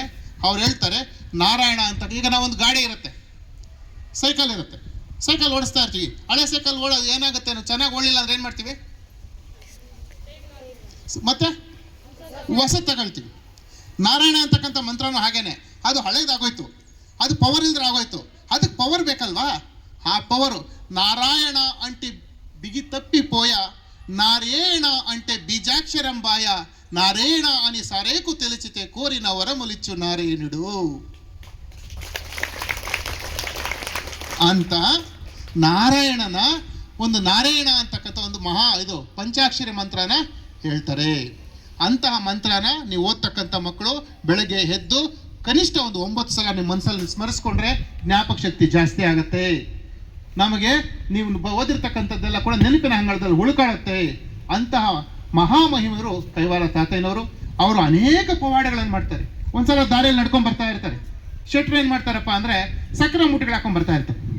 ಕತ್ತೆಗಳ ಮೇಲೆ ಏನು ಹಾಕೊಂಡ್ಬರ್ತಾರೆ? ಏನಕ್ಕೆ? ಮಾರಕ್ಕೆ. ಇಲ್ಲಿ ಪರಿಸರ ಇದೆ ಅಲ್ವ, ಈಗ ಅಂಗಡಿಗಳೆಲ್ಲ ಬರ್ತಾ ಇಲ್ವಾ? ಅವಾಗೆಲ್ಲ ಹೋಗಕ್ಕೆ ಬಸ್ಸುಗಳಿರಲಿಲ್ಲ. ಈ ಸಕ್ಕರೆ ಮೂಟೆಗಳು ಹಾಕೊಂಡು ಹೋಗ್ತಾ ಇರ್ತಾರೆ. ಈಗ ಈ ಕಡೆ ಭಜನೆ ಮಾಡ್ಕೊಂಡು ಹೋಗ್ತಾರೆ. ರಾಮ ರಾಮ ಮುಕುಂದ ಮಾಧವ ರಾಮ ಸದ್ಗುರು ಕೇಶವ ಅಂತ ಭಜನೆ ಮಾಡ್ಕೊಂಡು ಹೋಗ್ತಾ ಇರ್ತಾರೆ. ದಾರಿಯಲ್ಲಿ ಹೋಗ್ತಾ ಇದ್ರೆ ಇವ್ರು ಕೇಳ್ತಾರೆ, ಪೌ ಏನು ಎತ್ಕೊಂಡು ಹೋಗ್ತಾ ಇದೆಯಾ ಅಂತ. ಓಹೋ, ನಾನು ಸಕ್ಕರೆ ಅಂತ ಹೇಳಿದ್ರೆ ಇವರೆಲ್ಲ ನಾನು ಸ್ವಲ್ಪ ಕೊಡಪ್ಪ ಅಂದ್ಬಿಡ್ತಾರೆ. ಎಲ್ಲರೂ ಸಕ್ಕರೆ ಕೇಳಿದ್ರೆ ನನ್ನ ಮೂಟೆ ಸಕ್ಕರೆ ಖಾಲಿ ಆಗ್ಬಿಡುತ್ತೆ. ಹಣ ಏನಿಲ್ಲ, ನಾವು ಬಿಲ್ಡಿಂಗ್ ಕಟ್ತಾ ಇದ್ದೀವಿ, ಮರಳು ಎತ್ಕೊಂಡು ಹೋಗ್ತಾ ಇದ್ದೀವಿ. ಮರಳು ಇಸ್ಕೊ ಗೊತ್ತಾ, ಇಸ್ಕೆ ಎತ್ಕೊಂಡು ಹೋಗ್ತಾ ಇದ್ದೀವಿ ಸಾರ್ ಅಂತಾರೆ. ಹಂಗೆ ಆಗಲಿ ಹೋಗಪ್ಪ ಅಂತಾರೆ. ಸರಿ, ಇವ್ರು ಹೋಗ್ಬಿಟ್ಟು ಸಂತೆ ಹತ್ರ ಬಂದರು, ಜಾತ್ರೆಗೆ ಬಂದರು, ಮೂಟೆಗಳು ತೆಗೆದು ವ್ಯಾಪಾರ ಮಾಡಬೇಕು ಅಂತೆಲ್ಲ ಹಾಕ್ತಾರೆ. ಅದರಲ್ಲೆಲ್ಲ ಸಕ್ಕರೆ ಇರಲ್ಲ, ಮರಳಿರುತ್ತೆ. ಬಾಯಿ ಬಡ್ಕೊಳ್ತಾಳೆ. ಅಯ್ಯೋ ಏನು ಮಾಡಪ್ಪ ನೋಡಪ್ಪ, ಮಹಾನ್ ಭಾವನು ಅವ್ರು ಅಂದಂಗೆ ಆಗ್ಬಿಡ್ತಲ್ಲಪ್ಪ. ಅದಕ್ಕೆ ಯಾರಾದರೂ ಕೂಡ ನಮ್ಗೆ ಹೇಳಿದ್ರೆ ನಮ್ಗೆ ಹೇಳ್ಬೇಕಾಗಿರ್ತಕ್ಕಂಥ ವಿಚಾರ ಏನಪ್ಪ ಅಂದರೆ ಕೇಳಿಸ್ಕೊಂಡಿರ್ಬೋದು. ಇಲ್ಲ, ಯಾರೋ ಬರ್ತಾರೆ, ಇಲ್ಲ ಅಂದರೆ ಆಯ್ತು ಹೋಗಪ್ಪ, ಹಂಗೆ ಆಗೋಗ್ಲಪ್ಪ ಅಂದರೆ ಇಲ್ದ್ರೆ ಆಗೋಗುತ್ತೆ. ಇರೋದು ಇದೇ ಅಂತ ಹೇಳ್ಬೇಕು ಅಲ್ವಾ? ಅಂತಹ ಒಂದು ಪವಾಡ ಮಾಡ್ತಾರೆ. ಜೊತೆಗೆ ಆ ಶಾನುಭೋಗ ಮಲ್ಲಯ್ಯ ಅಂತಕ್ಕಂಥವನೊಬ್ಬ ಕೈವಾರ ತಾತನಿಗೆ ಬಹಳ ತೊಂದರೆ ಕೊಟ್ಟಿರ್ತಾನೆ. ಆತ ಒಂದು ಕಣ್ಣನ್ನು ಕಳ್ಕೊಂಡು ತಿರುಪ್ತಿಗೆ ಹೋಗ್ತಾರೆ. ತಿರುಪ್ತಿಯಲ್ಲಿ ಎಂಟ್ರೆನ್ಸ್ ಒಂದು ಕಣ್ಣು ಕೊಡ್ತಾರೆ, ಇನ್ನೊಂದು ಕಣ್ಣನ್ನು ಕೈವಾರ ತಾತಯ್ಯನವ್ರ ಹತ್ರ ತಗೋಗು ಅಂತ ಹೇಳಿ ಕಳಿಸ್ತಾರೆ. ಇಲ್ಲಿ ಬಂದು ಇವರನ್ನು ಪೂಜೆ ಮಾಡಿದಾಗ ಕೈವಾರ ತಾತಯ್ಯನವ್ರಿಗೆ 2 ಕಣ್ಣನ್ನು ಕೊಡ್ತಾರೆ. ಪಕ್ಕದಲ್ಲಿರ್ತಕ್ಕಂಥ ವಿಜಯಪುರ ಅಂತ, ಅವಾಗ ಒಡಿಗೆಪುರಮು ಅಂತ ಕರಿತಾ ಇದ್ರು ಅದನ್ನು. ವಿಜಯಪುರ ಗೊತ್ತಾ ನಿಮಗೆ? ದೇವನಹಳ್ಳಿ ತಾಲೂಕಲ್ಲಿ ಇರ್ತಕ್ಕಂಥದ್ದು. ಅವಾಗ ಒಡಿಗೆಪುರ ಅಂತ ಇದ್ರು. ಅಲ್ಲಿ ಪೂವಪ್ಪ ಅಂತಕ್ಕಂಥವ್ರು ಇಬ್ಬರು ಇದ್ರು, ತಾತಯ್ಯನವ್ರ ಭಕ್ತರು. ಅವ್ರೂರಿಗೆ ಇವರನ್ನು ಕರೀತಾರೆ, ಸ್ವಾಮಿ ಬನ್ನಿ ನಮ್ಮೂರಿಗೆ. ಆ ಸಂದರ್ಭಕ್ಕೆ ಶ್ಯಾಮ, ಏನು ಶ್ಯಾಮ ಅಂದರೆ? ಶ್ಯಾಮ ಅಂದ್ರೆ ಏನು ರಜಾ? ವೆರಿ ಗುಡ್, ಸೂಪರ್, ಒಡೆಯ ಚಪ್ಪಳ. ಅದು ನೋಡಿ ಎಷ್ಟು ಬೇಕಾಗಿರೋ ಮಕ್ಕಳು. ಬರಗಾಲ, ಮಳೆ ಬರದೇ ಇದ್ರೆ, ನೀರಿಲ್ಲದೆ ಇದ್ರೆ ನಮಗೆ ಏನಾಗತ್ತೆ? ಎಲ್ಲೂ ಹುಲ್ಲಿರಲ್ಲ, ಬೆಳೆ ಬೆಳೆಯಲ್ಲ, ಕುಡಿಯೋಕೆ ನೀರು ಕೂಡ ಕಷ್ಟ ಆಗ್ಬಿಡುತ್ತೆ, ಹಿಂಸೆ, ಎಲ್ಲಿ ಏನು ಹಸಿರಾಗಿರ್ತಕ್ಕಂಥದ್ದು ಎಲ್ಲೂ ಕಾಣಿಸಲ್ಲ, ಅದು ಬರಗಾಲ. ಅಂತ ಕ್ಷಾಮ ಬಂದಿರುತ್ತೆ. ಆವಾಗ ಕೈವಾರ ತಾತನ ಆ ಕಡೆ ಹೋಗ್ತಾರೆ, ಸ್ವಾಮಿ ನಮ್ಮ ಪರಿಸ್ಥಿತಿ ಹಿಂಗಾಗಿದೆ, ಬದುಕೋದಕ್ಕೆ ಪ್ರಾಣಿ ಪಕ್ಷಿಗಳೆಲ್ಲ ಸಾಯ್ತಾ ಇರ್ತವೆ, ಎಲ್ಲಂದ್ರೆ ಅಲ್ಲಿ ನೀರಿಲ್ದಿರ. ಆವಾಗ ಕೈವಾರ ತಾತಯ್ಯನವರು ಅಷ್ಟದಿಕ್ಪಾಲಕರನ್ನ ಹೇಳಿ ಅಲ್ಲೇ ಮಳೆ ಬರೆಸ್ತಾರೆ. ಇಂಥ ಹಲವಾರು ಪವಾಡಗಳು ನಡೆದಿರ್ತಕ್ಕಂಥ ಪವಾಡ ಪುರುಷರು 1836ರಲ್ಲಿ ಕೈವಾರ ತಾತಯ್ಯನವರು ಕೈವಾರದಲ್ಲಿ ಜೀವ ಸಮಾಧಿ ಆಗ್ತಾರೆ. ಇದು ವಿಶೇಷವಾಗಿ ನೀವು ತಿಳ್ಕೊಬೇಕಾದ ವಿಚಾರ. ಸಮಾಧಿ ಅಂದ್ರೆ ಏನು? ಸತ್ತೋದವ್ರು ಹಾಕೋ ಸರ್, ಅದೇನು ದೊಡ್ಡ ವಿಚಾರ. ನಮ್ಮ ತಾತನೂ ಹಾಕಿದ್ರು. ಹೌದು, ಸಮಾಧಿ ಅಂದ್ರೆ ಹಾಗೇನೆ. ಜೀವ ಸಮಾಧಿ ಅಂದ್ರೆ ಬದುಕಿರೋರ ಸಮಾಧಿಯಲ್ಲಿ ಹೋಗೋದಂದ್ರೆ ಹೆಂಗೆ ನೋಡಿ. ಬದುಕು ಸಾವು ನಮ್ಗೇನಾಗಿದೆ, ನಾವು ಬದುಕಿದ್ದೀವಿ, ಸಾಯೋತಿ ಯಾವಾಗ ನಮ್ಗೆ ಗೊತ್ತಿಲ್ಲ. ನೀವು ನೋಡ್ತಾ ಇರ್ತೀರಿ, ನೆನ್ನೆ ಎಲ್ಲ ಅಯ್ಯೋ ಯಪ್ಪ ನೀ ನೆನ್ನೆ ತಾನೇ ಇದ್ನಲ್ಲ, ಇವಾಗ ತಾನೇ ಇಲ್ಲ ಬೋರ್ಡ್ ಹಾಕಿದಾರಲ್ಲಪ್ಪ, ಇದಕ್ಕಿದ್ದಂಗೆ ಏನಾಗ್ಬಿಡ್ತಪ್ಪ, ಅಯ್ಯೋ ಪಾಪ ಒಳ್ಳೆಯವನು ಅನ್ಕೊಳ್ತೀವಿ ನಾವು. ಯಾರು ಯಾವ ಟೈಮ್ ಸಾಯ್ತೀವೋ ಗೊತ್ತಿಲ್ಲ. ಆದರೆ ಈ ಸಾವು ಮತ್ತು ಹುಟ್ಟೋದನ್ನು ತಿಳ್ಕೊಂಡಿರ್ತಕ್ಕಂಥವ್ರು, ಗೊತ್ತಿರ್ತಕ್ಕಂಥವ್ರು ಯಾರಪ್ಪ ಅಂದರೆ ಜ್ಞಾನಿಗಳು, ಮಹಾನ್ ಜ್ಞಾನಿಗಳು. ಅಂತಹ ಸದ್ಗುರುಗಳು ಕೈವಾರ ತಾತಯ್ಯನವರು. ಅವರಿಗೆ ಸಾವು ಎಲ್ಲಿ ಬರುತ್ತೆ, ಹುಟ್ಟೋದೆಲ್ಲಿ ಎಲ್ಲವೂ ಗೊತ್ತಿತ್ತು. ಹಾಗಾಗಿ ನಾನು ಇಷ್ಟೊತ್ತಿಗೆ ನನ್ನ ಜೀವನ ಬಿಡ್ತೀನಿ ಅಂತಕ್ಕಂಥದ್ದು ಗೊತ್ತಿತ್ತು. ಅವ್ರೋಗ ಸಮಾಧಿಯಲ್ಲಿ ಕೂತ್ಕೊಂಡ್ರು. ನಾ ಆಯ್ತಪ್ಪ, ನಂದಾಯ್ತು, ಬರ್ತೀನಿ, ಒಳ್ಳೇದಾಗಲಿ, ನೀವು ಇರ್ರಿ ಅಂತೇಳಿ ಜೀವ ಸಮಾಧಿಯನ್ನು ಹಾದರು. ಅಂತಹ ಬೃಂದಾವನ ಅಲ್ಲಿದೆ. ಅಲ್ಲಿ ಹೋದರೆ ನೀವು ನಿಮ್ಮ ತಂದೆ ತಾಯಿಗಳ ಜೊತೆಯಲ್ಲಿ ಕೈವಾರ ಜಾತ್ರೆ ಇವತ್ತಿಂದ ಶುರುವಾಗಿದೆ. ನಿಮಗೆ ಇಲ್ಲಿ ಹೆಂಗೆ ಜಾತ್ರೆ ಶುರುವಾಗುತ್ತೋ ಕೈವಾರದಲ್ಲೂ ಜಾತ್ರೆ, ಕದಿರು ಹುಣ್ಣಿಮೆ, ಕಾಮನ ಹಬ್ಬ, ಹೋಳಿ. ಓಹೋ ಈ ಸಲ ಜೊತೆಗೆ ನಿಮ್ಗೆ ಸ್ವಲ್ಪ ಕಷ್ಟ ಆಗ್ತಾ ಇರೋದು ಗ್ರಹಣ ಅಲ್ವಾ? ಏನು ಗ್ರಹಣ? ಅದ್ರ ಮಧ್ಯೆ ಜಾಸ್ತಿ ಕಷ್ಟ ಆಗ್ತಾ ಇರೋದು ಮೇಷ್ಟ್ರಿಗೆ ತೊಂದರೆ ಕೊಡ್ತಾ ಇದ್ದಾರೆ. ಬಿಡ್ತಾನೆ ಇಲ್ಲ, ನಿಮ್ಮನ್ನ ರಜಾ ಕೊಡ್ತಾ ಇಲ್ಲ, ಹಬ್ಬದ ದಿನ ಕೂಡ ಬಿಡ್ತಾ ಇಲ್ಲ ಅಲ್ವಾ? ನಾನು ಇದ್ದಂಗೆ ಮಾತಾಡ್ತೀನಪ್ಪ, ನಿಮ್ಗೇನಾದರೂ ಅನಿಸ್ಬೋದು, ಕಷ್ಟ. ಆದರೂ ಮಕ್ಕಳೇ, ನಿಮ್ಮ ಜೀವನದಲ್ಲಿ ಒಮ್ಮೆ ನಾವು ಕೈವಾರಕ್ಕೆ ಹೋಗಿ ತಾತಯ್ಯನವರನ್ನು ಕೇಳ್ಕೊಳ್ಳಿ. ಕೇಳಿದ ವರಗಳನ್ನು ಕೊಡ್ತಕ್ಕಂಥ ಕಲಿಯುಗದ ಕಾಮಧೇನು ಕೈವಾರ ತಾತಯ್ಯನವರು. ಅಂತಹ ತಾತಯ್ಯನವರ ಜಯಂತಿಯನ್ನು ನೀವು ಆಚರಣೆ ಮಾಡ್ತಾ ಇದ್ದೀರಾ. ನೀವೆಲ್ಲ ಪುಣ್ಯ ಪುರುಷರು. ಅವರ ಒಂದು ಓಡಾಡಿರ್ತಕ್ಕಂಥ ಭೂಮಿಯಲ್ಲಿ ನಾವೆಲ್ಲ ಇದ್ದೀವಿ. ನಮಗೆಲ್ಲ ಭಗವಂತನ ಒಂದು ಆಶೀರ್ವಾದ ಖಂಡಿತ ಇದ್ದೇ ಇರುತ್ತೆ. ಅವ್ರು ಹೇಳೋದು ಒಂದೇನೆ, ಏನು ಹೇಳ್ತಾನಪ್ಪ ಅಂದರೆ, ಮುಖ್ಯವಾಗಿ ಕೈವಾರ ತಾತಯ್ಯನವರು ನೀವು ಪುಸ್ತಕಗಳು ತೆಗೆದು ಓದಬೇಕು. ಅವರು ತತ್ವಗಳನ್ನು ಓದ್ಕೋಬೇಕು. ಎಲ್ಲಿ ಸರ್ ಓದೋದು? ಈ ಪುಸ್ತಕ ಓದೋಕ್ಕೆ ಬಿಡುವಿಲ್ಲ, ಆ ಪುಸ್ತಕ ಎಲ್ಲಿ ಸರ್ ಓದಲಿ ನಾನು? ಸ್ಕೂಲ್ ಬುಕ್ ಓದಿ ಅಂದರೆ ಆಕಳಿಕೆ ಬರ್ತಾ ಇದೆ, ನಿದ್ದೆ ಬರ್ತಾ ಇದೆ ನನಗೆ. ಇನ್ನು ಕೈವಾರ ತಾತಯ್ಯನ ಪುಸ್ತಕ ಹೆಂಗೆ ಓದೋದು ಅಂದರೆ, ನೀವೇನು ಯೋಚನೆ ಮಾಡ್ಕೋಬೇಡಿ. ಕನಿಷ್ಠ ಅವರ ಯೂಟ್ಯೂಬಲ್ಲಿ ಬರುತ್ತೆ, ಅವ್ರ ಕೈವಾರ ತಾತಯ್ಯನವರ ಒಂದು ಕಾಲಜ್ಞಾನ. ಅವ್ರು ಏನು ಹೇಳಿದ್ದಾರೆ, ಕುಂಟೆ ಹೆಣ್ಲೆ ಗಾಣ್ಲೆಲ್ಲೋ ಗುರ್ರಾಲು ಕೊಡಗಲು ದತ್ತು ಕೊಡುಕಲು ಕಲ್ಲ ದೊರೆತ ನಂಬು, ಹಿಂಗೆಲ್ಲ ಇದೆ. ಹಾಗಾಗಿ ಆ ಎಲ್ಲ ಒಂದು ಸಾಹಿತ್ಯವನ್ನು ಓದಿ ಈವರೆಗೂ ಕೂಡ ನೋಡಿ, ಇಂಥ ಪವಿತ್ರ ಕಾರ್ಯದಲ್ಲಿ ನಿಮ್ಗೆ ಅಂತ ಎಲ್ಲ ಪುಟಾಣಿಗಳ ಜೊತೆಯಲ್ಲಿ ಇಂತಹ ಒಂದು ತಾತಯ್ಯನವರ ಒಂದು ನಮ್ಮ ಮಂಜುನಾಥ್ ಸರ್ ಅವರು ಕೂಡ ಬೆಳಗ್ಗೆಯಿಂದ ಕೂಡ ಜೊತೆಗೆ ಇದ್ದೀವಿ ನಾವು. ಬೆಳಗ್ಗೆ 4 ಗಂಟೆಯಿಂದ ಕೈವಾರ ತಾತಯ್ಯನವ್ರ ಪೂಜೆ ಕೈವಾರದಲ್ಲಿತ್ತು. ಆಮೇಲೆ ಚಿಂತಾಮಣಿಯಲ್ಲಿ ಒಂದು ಅವ್ರ ಮನೆ ಪಕ್ಕದಲ್ಲೇ ಒಂದು ದೇವಸ್ಥಾನ ಆಗಿದೆ. ಆ ದೇವಸ್ಥಾನದಲ್ಲಿ ಕೈವಾರ ತಾತಯ್ಯನವ್ರ ವಿಗ್ರಹವನ್ನು ಮಾಡಿಸಿದ್ದೀವಿ ನಾವೇನೆ. ಜೊತೆಗೆ ನಾವೆಲ್ಲ ಪೂಜೆಯಲ್ಲಿ ಭಾಗವಹಿಸಿ ಆವಾಗ ಹೇಳಿದ್ರು, ನಾನು ಸ್ಕೂಲ್ಗೆ ಹೋಗ್ತಾ ಇದ್ದೀನಿ ಅಂದ್ರಪ್ಪ, ನಿಮ್ಮ ಮಕ್ಕಳಿಗೂ ಕೂಡ ಕೈವಾರ ತಾತಯ್ಯನವ್ರ ಪ್ರಸಾದ ಮುಟ್ಟಿಸೋ ಭಾಗ್ಯ ನನಗೆ ಕೊಡು ಅಂತೇಳಿ ಪ್ರತಿ ವರ್ಷ ಕೂಡ ನಾನು ಮಕ್ಕಳಿಗೆ ನಮ್ಮ ಸ್ಕೂಲಲ್ಲಿ, ನಾನು ಕೂಡ ಡಿಲಿಜೆನ್ಸ್ ಶಾಲೆಯಲ್ಲಿ ಟೀಚರಾಗಿ ಕೆಲಸ ಮಾಡ್ತಾ ಇದ್ದೀನಿ, ಮಕ್ಕಳಿಗೆಲ್ಲ ಕೂಡ ಪ್ರಸಾದ ಕೊಡೋದು, ಲಾಡು ಕೊಡಿಸ್ತಾ ಇದ್ದೆ ನಾನು. ಹಾಗಾಗಿ ನಮ್ಮ ಸಾರ್ ಓದ್ತಾ ಇದ್ದಾರೆ ಅಂದರೆ ನೀವು ಕೂಡ ನಮ್ಮ ಮಕ್ಕಳಿದ್ದಂತೆ, ಪ್ರೀತಿಯ ಮಕ್ಕಳಿದ್ದಂತೆ, ನಿಮಗೂ ಕೂಡ ಪ್ರಸಾದ ಮುಟ್ಲಿ ಅಂತ ರಾತ್ರಿ ಅಂದ್ಕೊಂಡಾಗ ಪ್ರಸಾದ ಅವ್ರ ಕೈಯಲ್ಲಿ ಕೊಟ್ಟು ಕಳ್ಸೋಣ ಅಂತ ಅಂದ್ಕೊಂಡ್ವಿ. ಇಲ್ಲ, ಕೊಟ್ಟು ಕಳ್ಸೋದಾಗಲ್ಲ, ನೀವೇ ಬಂದುಬಿಡಿ ಒಂದ್ಸಲ ಅಂತಂದರು. ಬಹುಶಃ ನಾನು ಭಾಗ್ಯಶಾಲಿ, ನಿಮ್ಮೆಲ್ಲರ ಜೊತೆ ಸೇರ್ಕೊಳ್ತಕ್ಕಂತಹ, ನಿಮ್ಮನ್ನೆಲ್ಲ ದರ್ಶನ ಮಾಡ್ಕೊಳ್ತಕ್ಕಂತಹ ಒಂದು ಒಳ್ಳೆ ಅದ್ಭುತ ಅವಕಾಶ ಕೊಟ್ಟಿದ್ದಕ್ಕಾಗಿ ನಾನು ಮಂಜುನಾಥ್ ಸರ್ ಅವರಿಗೆ ಮತ್ತು ವೇದಿಕೆ ಮೇಲೆ ಎಲ್ಲ ಗಣ್ಯರಿಗೂ ಕೂಡ ನಾನು ಧನ್ಯವಾದಗಳನ್ನು ಅರ್ಪಿಸಿ ನನ್ನ ಮಾತಿಗೆ ವಿರಾಮ ನೀಡ್ತೀನಿ. ನಮಸ್ಕಾರ. ಸುಮಾರು ಸುದೀರ್ಘವಾಗಿ ಶ್ರೀ ಕ್ಷೇತ್ರ ಕೈವಾರದ ಬಗ್ಗೆ 4 ಯುಗಗಳಿಂದ ಆ ಕ್ಷೇತ್ರ ಎಷ್ಟೊಂದು ಪ್ರಸಿದ್ಧಿಯಾಗಿದೆ, ಅಲ್ಲಿ ನಡೆದಂತಹ ಅನೇಕ ಘಟನೆಗಳ ಬಗ್ಗೆ ನಿಮಗೆ ಕೂಲಂಕುಷವಾಗಿ ತಿಳಿಸ್ಕೊಟ್ಟಿದ್ದಾರೆ ಕೈವಾರ ಶ್ರೀನಿವಾಸ್ ಅವರಿಗೆ ನಾನು ಅನಂತ ಧನ್ಯವಾದಗಳನ್ನ ಅರ್ಪಿಸ್ತಾ ಇದ್ದೀನಿ. ಸರ್ಕಾರಿ ಪ್ರೌಢಶಾಲೆ ರಾಗುಟ್ಟಹಳ್ಳಿ ಮಕ್ಕಳಿಗೆ ಎಲ್ಲರಿಗೂ ಈ ದಿನ ಕೈವಾರ ತಾತಯ್ಯನವರ 300ನೇ ಜಯಂತಿಯ ಸ್ವಾಗತ ಹಾಗೂ ತಮ್ಮೆಲ್ಲರಿಗೂ ಈ ಕೈವಾರ ತಾತಯ್ಯನವರ ಜಯಂತಿಯ ಪರವಾಗಿ ಸಿಹಿಯನ್ನು ಹಂಚಕ್ಕೆ ಬಂದಿದ್ದೀವಿ. ನಮ್ಮ ಕೈವಾರ ಶ್ರೀನಿವಾಸ್ ಸರ್ ಅವರು ಸುದೀರ್ಘವಾಗಿ ನಮ್ಮ ಸನಾತನ ಧರ್ಮದ ಬಗ್ಗೆ, ನಮ್ಮ ಹಿಂದೂ ಸಂಪ್ರದಾಯದ ಬಗ್ಗೆ, ಯುಗಗಳ ಬಗ್ಗೆ ಎಲ್ಲ ತಿಳಿಸಿದ್ದೀರಾ. ಅವ್ರು ತಗ್ಗಟ್ಟಾಗಿ ನೀವು ಚೆನ್ನಾಗಿ ತಿಳ್ಕೊಂಡಿದ್ದೀರಾ. ಈ ನಮ್ಮ ನಾರಾಯಣ ಇದನ್ನಲ್ಲ, ಕೈವಾರ ಶ್ರೀನಿವಾಸ್ ಸರ್ ಅವ್ರ ಮಗ ಗಿನ್ನಿಸ್ ರೆಕಾರ್ಡ್ ಮಾಡಿದ್ದಾನೆ.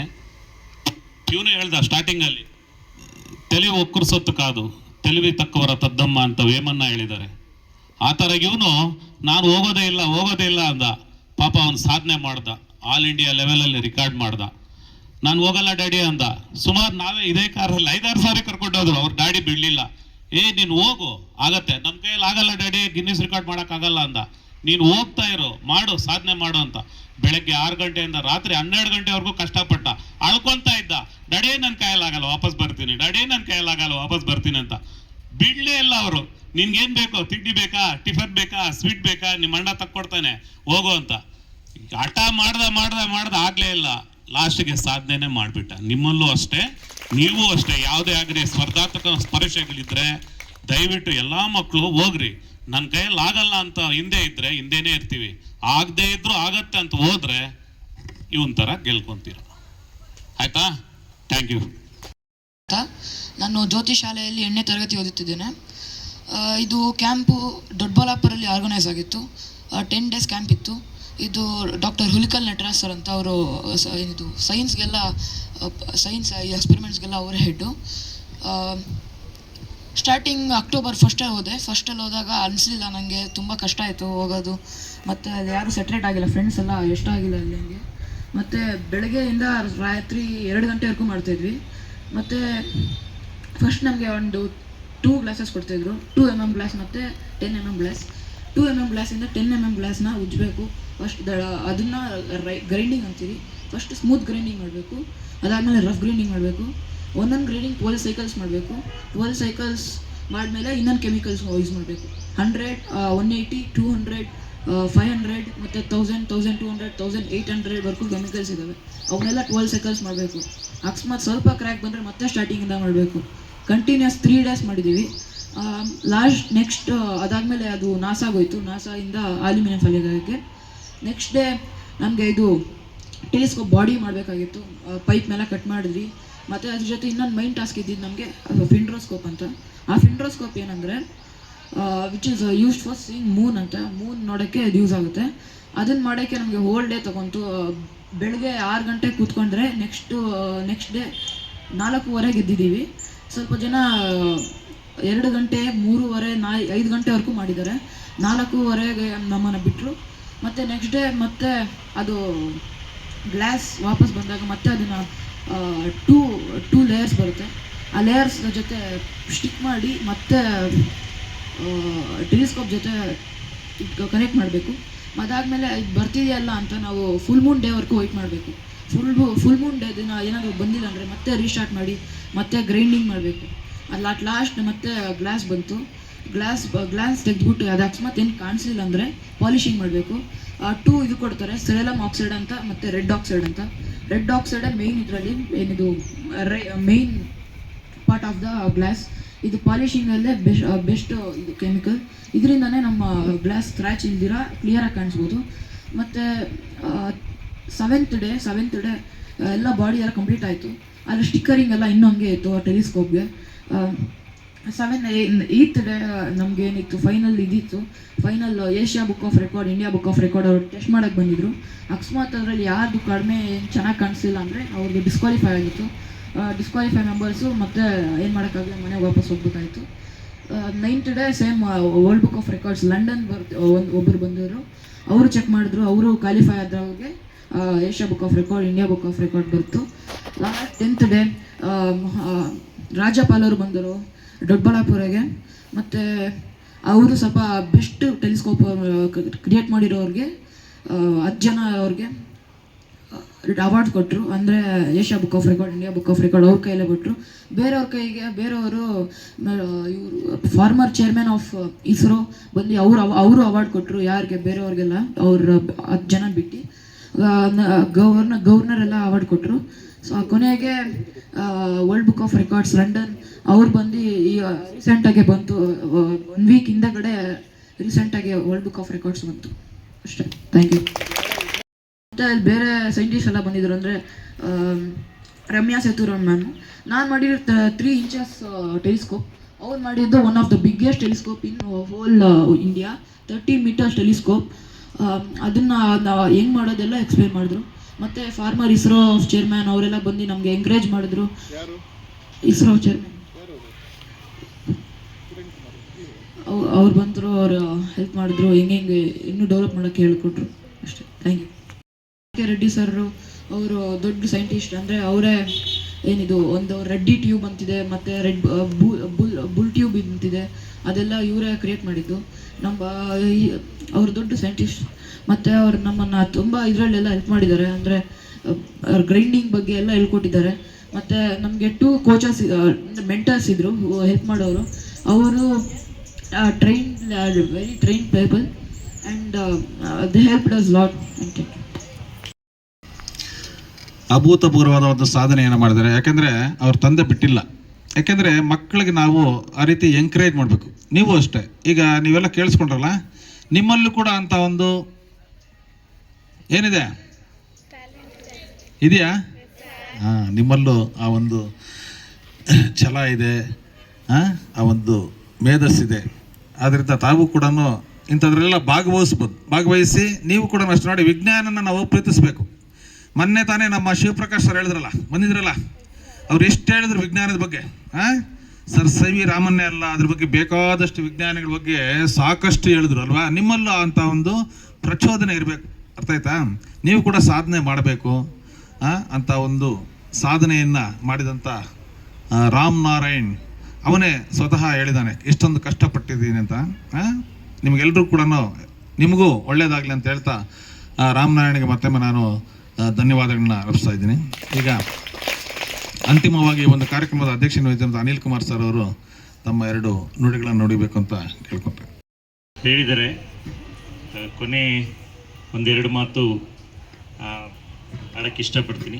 ಈ ದಿನ ವೇದಿಕೆ ಮೇಲೆ ಉಪಸ್ಥಿತಿರುವಂತಹ ಈ ಕಾರ್ಯಕ್ರಮದ ಮುಖ್ಯ ಅತಿಥಿಗಳಾಗಿರುವಂತಹ ನಮ್ಮ ಶ್ರೀನಿವಾಸ್ ಸರ್ ಅವರೇ, ಕೈವಾರ ಶ್ರೀನಿವಾಸ್ ಸರ್ ಅವರೇ, ಹಾಗೂ ಶಿವು ಸರ್ ಅವರೇ, ಹಾಗೂ ರಾಮನಾರಾಯಣ್. ಈಗ ತಾನೇ ಹುಡುಗ ಶ್ರಮ ಎಷ್ಟಿರುತ್ತೆ, ಒಂದು ಸಾಧನೆ ಅಂದರೆ ಸುಮ್ಮನೆ ಆಗಲ್ಲ, ಅದರಿಂದ ಶ್ರಮ ಎಷ್ಟಿರುತ್ತೆ ಅಂತ ತುಂಬ ಚೆನ್ನಾಗಿ ಎಕ್ಸ್ಪ್ಲೈನ್ ಮಾಡಿದ್ರು. ಅದೇ ರೀತಿ ಎಲ್ಲ ನನ್ನ ಸಹೋದ್ಯೋಗಿ ಮಿತ್ರರೇ, ಪ್ರೀತಿಯ ವಿದ್ಯಾರ್ಥಿಗಳೇ, ಎಲ್ಲರಿಗೂ ಮತ್ತೊಮ್ಮೆ ಕೈವಾರ ತಾತಯ್ಯನವರ 300ನೇ ಜಯಂತಿಯ ಶುಭಾಶಯಗಳು. ಆತ್ಮೀಯ ವಿದ್ಯಾರ್ಥಿಗಳೇ, ಬದಲಾದ ಕಾಲಘಟ್ಟದಲ್ಲಿ ಸಮಾಜದಲ್ಲಿ ತುಂಬಿದ್ದಂತಹ ಅಸೂಯೆ ಇರಬಹುದು, ಸ್ವಾರ್ಥತೆ ಇರಬಹುದು, ಅಸಮಾನತೆ ಇರಬಹುದು, ಧರ್ಮಾಂಧತೆ ಇರ್ಬೋದು, ಇಂಥವನ್ನ ಹೋಗಲಾಡಿಸೋದಕ್ಕೆ ಬೇರೆ ಬೇರೆ ಕಾಲಘಟ್ಟದಲ್ಲಿ ಬೇರೆ ಬೇರೆ ದಾರ್ಶನಿಕರು, ದಾಸರು, ಸಂತರು, ಯೋಗಿಗಳು ಬಂದಿದ್ದಾರೆ.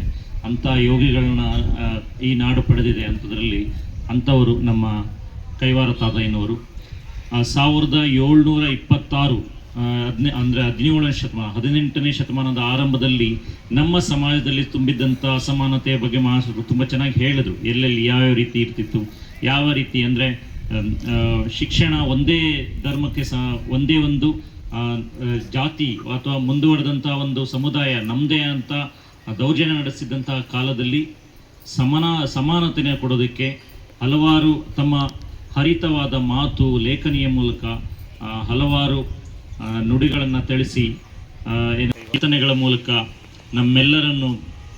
ನಮ್ಮೆಲ್ಲರ ಮನಸ್ಸಿನ ಕಣ್ಣನ್ನು ತೆರೆಸಿ ನಮಗೆ ಸಮಾಜವನ್ನು ಮತ್ತೊಮ್ಮೆ ಚೆನ್ನಾಗಿ ಅರ್ಥ ಮಾಡ್ಕೊಳ್ಳೋದಕ್ಕೆ ತಿಳಿಸ್ಕೊಟ್ಟಿರ್ತಾರೆ. ಅವ್ರನ್ನ ಈ ದಿನ ಮತ್ತೊಮ್ಮೆ ತಿಳ್ಕೊಳ್ಳೋಕ್ಕೆ ಅವಕಾಶ, ಈ ದಿನ ಇಷ್ಟು ಚೆನ್ನಾಗಿ ವಿಜೃಂಭಣೆಯಿಂದ ನಮ್ಮ ಶಾಲೆಯಲ್ಲಿ ಒಂದು ಕಾರ್ಯಕ್ರಮ ನಡೆಸೋದಕ್ಕೆ ಅವಕಾಶ ಮಾಡಿಕೊಟ್ಟಂತಹ ನಮ್ಮೆಲ್ಲ ಸಹೋದ್ಯೋಗಿ ಮಿತ್ರರಿಗೆ, ಬಂದಿರುವಂಥ ಮುಖ್ಯ ಅತಿಥಿಗಳಿಗೆ, ಮತ್ತೊಮ್ಮೆ ಪ್ರೀತಿಯ ವಿದ್ಯಾರ್ಥಿಗಳಿಗೆ ಹಾಗೂ ನಮ್ಮ ಮುಖ್ಯ ಶಿಕ್ಷಕರು ತುಂಬ ಜರೂರಿ ಮೀಟಿಂಗ್ ಇದರಿಂದ ಹೋದರು, ಅವರಿಗೆ ಮತ್ತೊಮ್ಮೆ ಅನಂತ ಧನ್ಯವಾದಗಳನ್ನು ಹೇಳ್ತೇನೆ. Thank you. Anil Kumar sir ಅವರು ಯಾವ ರೀತಿ ಪ್ರತಿಯೊಂದು ಯುಗಗಳಲ್ಲಿ ಬದಲಾವಣೆಗಳಾಗ್ತಾ ಇತ್ತು ಅದರ ಬಗ್ಗೆ ಸಾಕಷ್ಟು ವಿವರಗಳನ್ನು ನೀಡಿದಂಥ ಕೈವಾರ ಶ್ರೀನಿವಾಸ್ ಅವರಿಗೆ ಧನ್ಯವಾದಗಳನ್ನ ತಿಳಿಸ್ತಾ, ಅವರು ತಮ್ಮ ಭಾಷಣದಲ್ಲಿ ಅನೇಕ ವಿಚಾರಗಳನ್ನು ತಿಳಿಸಿದ್ದಾರೆ. ಅವರು ಕೂಡ ನಾನು ಅನಂತ ಧನ್ಯವಾದಗಳನ್ನ ಅರ್ಪಿಸ್ತೇನೆ. ಈಗ ಕೊನೆಯ ಒಂದು ಘಟ್ಟ. ಸರ್, ನಾನು ಮಕ್ಕಳಿಗೆಲ್ಲ ಸಿಹಿ ಕೊಡಬೇಕು ಅಂತ ಹೇಳಿದ್ರು. ನಾನು ಅದಕ್ಕೆ ನೀನೇ ಬಂದ್ಬಿಡಪ್ಪ ಅಂತ ಹೇಳಿದ್ದೆ ನಾನು, ಯಾಕೆಂದರೆ ನಮ್ಮ ಶಾಲೆ ನೋಡೇ ಇರಲಿಲ್ಲ ಅವರು. ಇವತ್ತು ಆಹ್ವಾನಿಸಿದ್ದೀನಿ. ದಯವಿಟ್ಟು ನಿಮ್ಮ ಕೈಯಿಂದಲೇ ಅವರಿಗೆ ಮಕ್ಕಳಿಗೆ ಸಿಹಿಯನ್ನು ಕೊಟ್ಬಿಡಿ ಸರ್ ಅಂತ ಕೇಳ್ಕೊಳ್ತಾ ಈ ಒಂದು ಕಾರ್ಯಕ್ರಮವನ್ನು ಮುಕ್ತಾಯ ಮಾಡ್ತಾ ಇದ್ದೆ. ತಾತಯ್ಯನವ್ರ ಮಠದಿಂದಾನೇ ನಾನು ತಾತಯ್ಯನವರ ಲಾಡೂನ್ ತೊಗೊಂಬಂದಿದ್ದೀನಿ. ಅದು ದೇವರ ಪ್ರಸಾದ. ಲಾಡು ತಿನ್ನೋರು ಲಾಡು ತಗೊಳ್ಳಿ. ಬೇಡ, ನನಗೆ ಲಾಡು ಬೇಡ, ಚಾಕ್ಲೇಟ್ ಬೇಕು. ನಿಮ್ಗೆ ಯಾವ್ದು ಬೇಕೋ ತಗೊಳ್ಳಿ. ಎಲ್ಲ ತಾಲೂಕಲ್ಲಿ ಕನ್ನಡ ಅಭಿಮಾನವನ್ನು ತೋರಿಸೋದಕ್ಕೋಸ್ಕರ ಒಂದು ಚಿಕ್ಕ ಮಕ್ಕಳಿಗೆಲ್ಲ ಕೊಡುಗೆ ಕೊಡ್ತಾ ಇದ್ದೀನಿ. ಸುಮ್ಮನೆ ಕೊಡಲ್ಲ. 10th ಮಕ್ಕಳು ಯಾರಿದ್ದಾರೆ ಕೈ ಎತ್ತರಿ. ಕನ್ನಡ ಮೀಡಿಯಂ 10th ಮಕ್ಕಳು ಕನ್ನಡ ಅಭಿಮಾನಿ. ಅದಕ್ಕೋಸ್ಕರ ನೋಡಿ, ನಿಮಗೆಲ್ಲ ಒಂದು ಆಫರ್ ಏನಪ್ಪ ಅಂದರೆ, ಕನ್ನಡದಲ್ಲಿ 100ಕ್ಕೆ 125ಕ್ಕೆ 125 124 ತಗೊಂಡ್ರೆ ಬೆಳ್ಳಿ ಪೆನ್ ಕೊಡ್ತೀನಿ. 125ಕ್ಕೆ 125 124 ತಗೊಳ್ಳೋ ಮಕ್ಕಳಿಗೆ ಬೆಳ್ಳಿ ಒಳ್ಳೆ ಫಂಕ್ಷನ್ ಮಾಡಿ ಮಿನಿಸ್ಟರ್ ಕರೆಸಿ ಅವ್ರ ಕೈಯಲ್ಲೇ ಸನ್ಮಾನ ಮಾಡಿಸ್ತೀವಿ. ಸುಮಾರು 17 ವರ್ಷಗಳಿಂದ ಮಾಡಿಸ್ತಾ ಇದ್ದೀನಿ. ಈ ಸಾರಿ ರಾಗೋಟಹಳ್ಳಿ ಶಾಲೆಗೆ ಬಂದಿದ್ದೀನಿ. ಕನ್ನಡ ಇರೋಂಥ ಮಕ್ಕಳು ಯಾರಿದ್ರೆ ಟ್ರೈ ಮಾಡಿ, ನಮ್ಮ ಶಿವ ಜ್ಯುವೆಲ್ಲರ್ಸ್ ಇಂದ ಕೊಡೋಣ ಅಂತ ಒಂದು ಕೊಡುಗೆ. ಧನ್ಯವಾದಗಳು ಸರ್. ಕನ್ನಡದಲ್ಲೇ ಅವರು ಒಬ್ಬ ಏನಂದ್ರೆ ಕನ್ನಡ ಸಬ್ಜೆಕ್ಟ್ ಹೇಳಿದ್ದು ಎಲ್ಲ ಮಕ್ಕಳು ಕೊಡ್ತಾರೆ, ಯಾರು ತೆಗೆದ್ರು. ಕನ್ನಡ ಸಬ್ಜೆಕ್ಟ್ ಅಲ್ಲಿ 125ಕ್ಕೆ 125 124 ತೆಗೆದ್ರೆ ಆಯ್ತಾ. ನೀವು ಆಮೇಲೆ ಡಿಸಪಾಯಿಂಟ್ಮೆಂಟ್ ಆಗ್ಬಿಡಿ. ನೆಕ್ಸ್ಟ್ 26-27ನೇ ಸಾಲಿನಲ್ಲಿ ಬರುವ ಶೈಕ್ಷಣಿಕ ವರ್ಷದಲ್ಲಿ, ಯಾಕಂದ್ರೆ ಅವರೀಗ ದೊಡ್ಡ ಸಂಸ್ಥೆಯಲ್ಲಿ ಅಧ್ಯಕ್ಷ ಆಗಿದ್ದಾರೆ, ಲಯನ್ಸ್ ಸಂಸ್ಥೆ ದೊಡ್ಡ ವಂಸಂದ್ರ. ಅಲ್ಲಿ ಸುಮಾರು CSR ಫಂಡ್ 1000 ಕೋಟಿ ಬರುತ್ತೆ ಅವ್ರಿಗೆ. ಅಲ್ಲಿ ಸಾಕಷ್ಟು ಕೋಟ್ಯಾಂತರ ರೂಪಾಯಿ ಇರುವಂಥ ಸ್ನೇಹಿತರು ಕೂಡ ಇದ್ದಾರೆ. ನಮ್ಮ ಶಾಲೆಗೆ ಮುಂದಿನ ವರ್ಷ ನಾನು ನಮ್ಮ ಮಕ್ಕಳಿಗೆ ಎಲ್ರಿಗೂ ಒಂದೇ ರೀತಿಯ ಒಂದು ಯೂನಿಫಾರ್ಮ್ ಅನ್ನು ಕೊಡಿಸಿ ಅಂತ ನಾನು ಕೇಳ್ಕೊತಾ ಇದ್ದೀನಿ ಮಕ್ಕಳಿಗೆ ನೆಕ್ಸ್ಟ್ ಇಯರ್ ನಿಮ್ಮ ಒಂದು ಸ್ನೇಹಿತರಿಂದ. ನಾನು ಕೊಡ್ಸೋಕೆ ನಾನು ಯಾರು? ಭಗವಂತ ಅವಕಾಶ ಕೊಟ್ಟರೆ ಏನು ಬೇಕಾದ್ರೂ ಮಾಡೋಣ. ನೀವೆಲ್ಲ ಮಕ್ಕಳು, ಒಳ್ಳೇದಾಗಲಿ. ನಿಮ್ಗೇನು ಶಾಲೆಗೆ ನೆಸರಿ ಇದೆ ಖಂಡಿತವಾಗಲೂ ಕೂಡ ಅವ್ರನ್ನ ಕರ್ಕೊಂಬರ್ತೀನಿ. ನನ್ನ ಜೊತೆ ನಾನು ಬರ್ತೀನಿ. ನಿಮ್ಗೆ ಯಾವ್ಯಾವ ಸೌಲಭ್ಯಗಳು ಬೇಕೋ ಆ ಎಲ್ಲ ಸೌಲಭ್ಯಗಳು ಕೂಡ ನಾನು ಕಲ್ಪಿಸ್ಕೊಡೋದಕ್ಕೆ 100ಕ್ಕೆ 100ರಷ್ಟು ಬದ್ಧನಾಗಿರ್ತೀನಿ. ಮಂಜುನಾಥ್ ಸರ್ ಅವರು ನನ್ನ ಆತ್ಮೀಯ ಸ್ನೇಹಿತರು. ನೀವು ಒಳ್ಳೆ ಮಕ್ಕಳು. ಹಿಂದೂಸ್ತಾನದು ಎಂದೂ ಮರೆಯದ ಭಾರತ ರತ್ನ ಬೆಳಿಬೇಕು ಆಶೆ ಅಷ್ಟೇ. ಖಂಡಿತ ಮಾಡಿ.